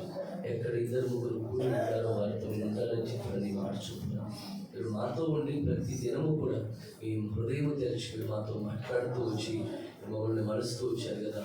ఈ ప్రయాసం, నా తండ్రి ఈ రీతిగా చేసిన ఈ ప్రార్థనలు, నా తండ్రి వీటి యొక్క ఫలితములు నీ బిడ్డలు స్వతంత్రించుకుంటూ ఈ మార్పులు కావచ్చు, ఈ ప్రతిఫలాన్ని కావచ్చు నీ బిడ్డలు సంపాదించుకోగలిగినట్లుగా 2026వ సంవత్సరం అంతా కూడా నా తండ్రి సంతోషదాయకులుగా, నిన్ను సంతోషపెట్టేదిగా, నేను సంతోషించేదిగా ఉండుట కొరకై నీ కార్యాలను జరిగించినట్లుగా నీ బాహువులు చాపమని ప్రార్థన చేస్తున్నాను. వీళ్ళందరినీ కృపగల హస్తాలకు అప్పగిస్తున్నారు. ఈ దినాల్లో దాసుడిగా ప్రణవేలతో ప్రార్థన చేస్తున్నాను. ఎవరు కూడా దుఃఖభరితులు కాకూడదు, ఎవరు కూడా వేదన చెందేవారుగా ఉండకూడదు, ఏ ఇంటిలో కూడా ప్రభువా కొదువ ఉండకూడదు, ఏ ఇంటిలో కూడా లోటు ఉండకూడదు, ఏ ఇంటిలో కూడా ఏడ్పు ఉండకూడదు, ఏ ఇంటిలో కూడా కీడు జరగకూడదు, ఏ ఇంటిలో కూడా ప్రభువా పాడు అనే మాట వినబడకూడదు, ఏ ఇంటి తలుపులు కూడా మరణము కట్టడానికి వీళ్ళేదని ప్రార్థన చేస్తున్నాను. ప్రతి వారు సంతోషంతో నూతన సంవత్సరంలోనికి తండ్రి బద్ధకాలన్నీ తెంచి వేయబడిన అనుభవంలో నూతన సంవత్సరంలోనికి అడుగుపెట్టుదరుగా తండ్రి వీళ్ళందరినీ ఆశీర్వదించు. ప్రత్యేకంగా ఈ సమయంలో బాబు సునీలు చేతులకు అప్పగిస్తున్నాం, వీళ్ళని దీవిస్తున్నాం. సంఘంగా మేము ఏకీభవించి వీళ్ళకి శుభం పలుకుతున్నాం. వీళ్ళకి భవిష్యత్తు అంతటిని కూడా ఫలవర్తంగా చేయండి. ఎదుట నమ్మకస్తుడుగా, యోగ్యమైనటువంటి వ్యక్తిగా నీ ఆశ, ఆలోచన, ఉద్దేశాలన్నీ కూడా సఫలపరిచే సాధనంగా ఉండే కొరకు మీరు బలపరచమని ప్రార్థన చేస్తున్నారు. తన ఎడల నీ ఆలోచన ఏమైనా మాకు తెలియదు, తనకి కూడా తెలియదు. కానీ ప్రతినిత్యం మీరే ఉపదేశిస్తూ నీ ఆలోచనల చేత దాన్ని మీరు నడిపించుకొని ప్రార్థన చేస్తున్నారు. భక్తులైనటువంటి దావీదు, ప్రభువా నా తల్లి యొక్క గర్భంలో నా అంతరింద్రియములను నిర్మాణం చేసిన వాడు నీవే. నేను భిన్నంగా ఉన్నప్పుడే నీ కథలు నన్ను చూశాయి. ఇదిగో నా ఎడలు నువ్వు కలిగిన తలంపులతో నేను ప్రేమగా ఎంచుకుని వాటితో ఏకీభవించి కొనసాగుతున్నాను. ఆయన నీ తలంపులను ప్రియంగా ఎంచుకుంటున్నాను. నా ఎడలు నీకున్న తలంపులు బహు విస్తారమైనవి, అవి ఇసుక కంటే కూడా లెక్కకు మించినవని చెప్పి ఏ రీతిగా సరెండర్ అవుతున్నాడో అదే రీతిగా నీ కుమారుడు కూడా నీ తలంపులతో ఏకీభవించి కొనసాగగలిగిన కరుపులు నిలిపి మీరు గనపరచమని, దీవించమని, వృద్ధి పొందించమని ప్రార్థన చేస్తున్నారు. మన తల్లిదండ్రులకి సంతోషం, తోడబుట్టిన వారికి సంతోషం, నేను తల్లి సంఘానికి మేలు, నీకు మహిమకిచ్చే ఓ బలమైన పాత్రగా నీ రాజ్యవ్యాప్తిలో సాధనంగా మీరు వాడుకుని ప్రార్థన చేస్తూ రెండు చేతులకు అప్పగించుకుని మరొకసారి ఈ ఉదయకాలపు వేళలో ఆశతో, ఆసక్తితో వచ్చిన వీళ్ళందరికీ కూడా దాసునిగా క్రిస్మస్ యొక్క సర్వ శుభాలు సమృద్ధిగా కలుగునుగా ప్రార్థన చేస్తున్నాను. ప్రభువునందు మీ ప్రయాసం మీ మాట చొప్పున వారి విశ్వాస పరిమాణమును బట్టి నీవు సిద్ధపరిచి, నీ ప్రేమను బట్టి నీవు సిద్ధపరిచినవన్నీ కూడా నీ బిడ్డల సొంత మగులుగా ప్రార్థన చేస్తూ దీవిస్తూ నీ బిడ్డల చేతులకు అప్పగించుకున్నాను. తిరిగి వెళ్తున్నారు. ఈ సత్య సమాధానములకు ఆధారములు ఆత్మచి బలపరచు ప్రార్థన చేస్తున్నారు. ఈ విషయాల సహాయకుడు యజమానులు కార్యం నడిపించి మహిమ సమస్త ఘనత, మహిమ, ప్రభావాలు మీకు మాత్రమే కలుగునుగా చేస్తూ మమ్మల్ని మేము తగ్గించుకుంటూ నజరేయుడు యేసుక్రీస్తు శ్రేష్ఠ నామములో ప్రార్థించి స్తుతించి ఈ మనవులు పొందుకుని తండ్రి. ఆమేన్. తండ్రి దేవుని ప్రేమ, ప్రభు యేసుక్రీస్తు ప్రభు వారి కృతి మన పక్షంగా విజ్ఞాపన చేసి పరిశుద్ధాత్మ దేవుని కన్యోని సహవాసం ఇక్కడ చేరిన మనకు ఆయన పరిశుద్ధ నామమును బట్టి ప్రార్థన చేసే ప్రతి ఒక్కరికి ప్రభు తోడయుడి బలపరిచి విజయోత్సవాలు ఊరేగిస్తూ ఆయన రాకడ కొరకై అన్ని విధాల సిద్ధపరచుగా. ఆమె యేసు రక్తమే శిలువ రక్తమే యేసు నామమున సదాకాలం సంపూర్ణ విజయం కలుగునుగాక. ఆమె. నా ప్రాణమా యెహోవాను స్తుతించు, నా అంతరంగ సమస్తమైన పరిశుద్ధ నామమును స్తుతించు. నా ప్రాణమా యెహోవాను స్తుతించు, ఆయన చేసిన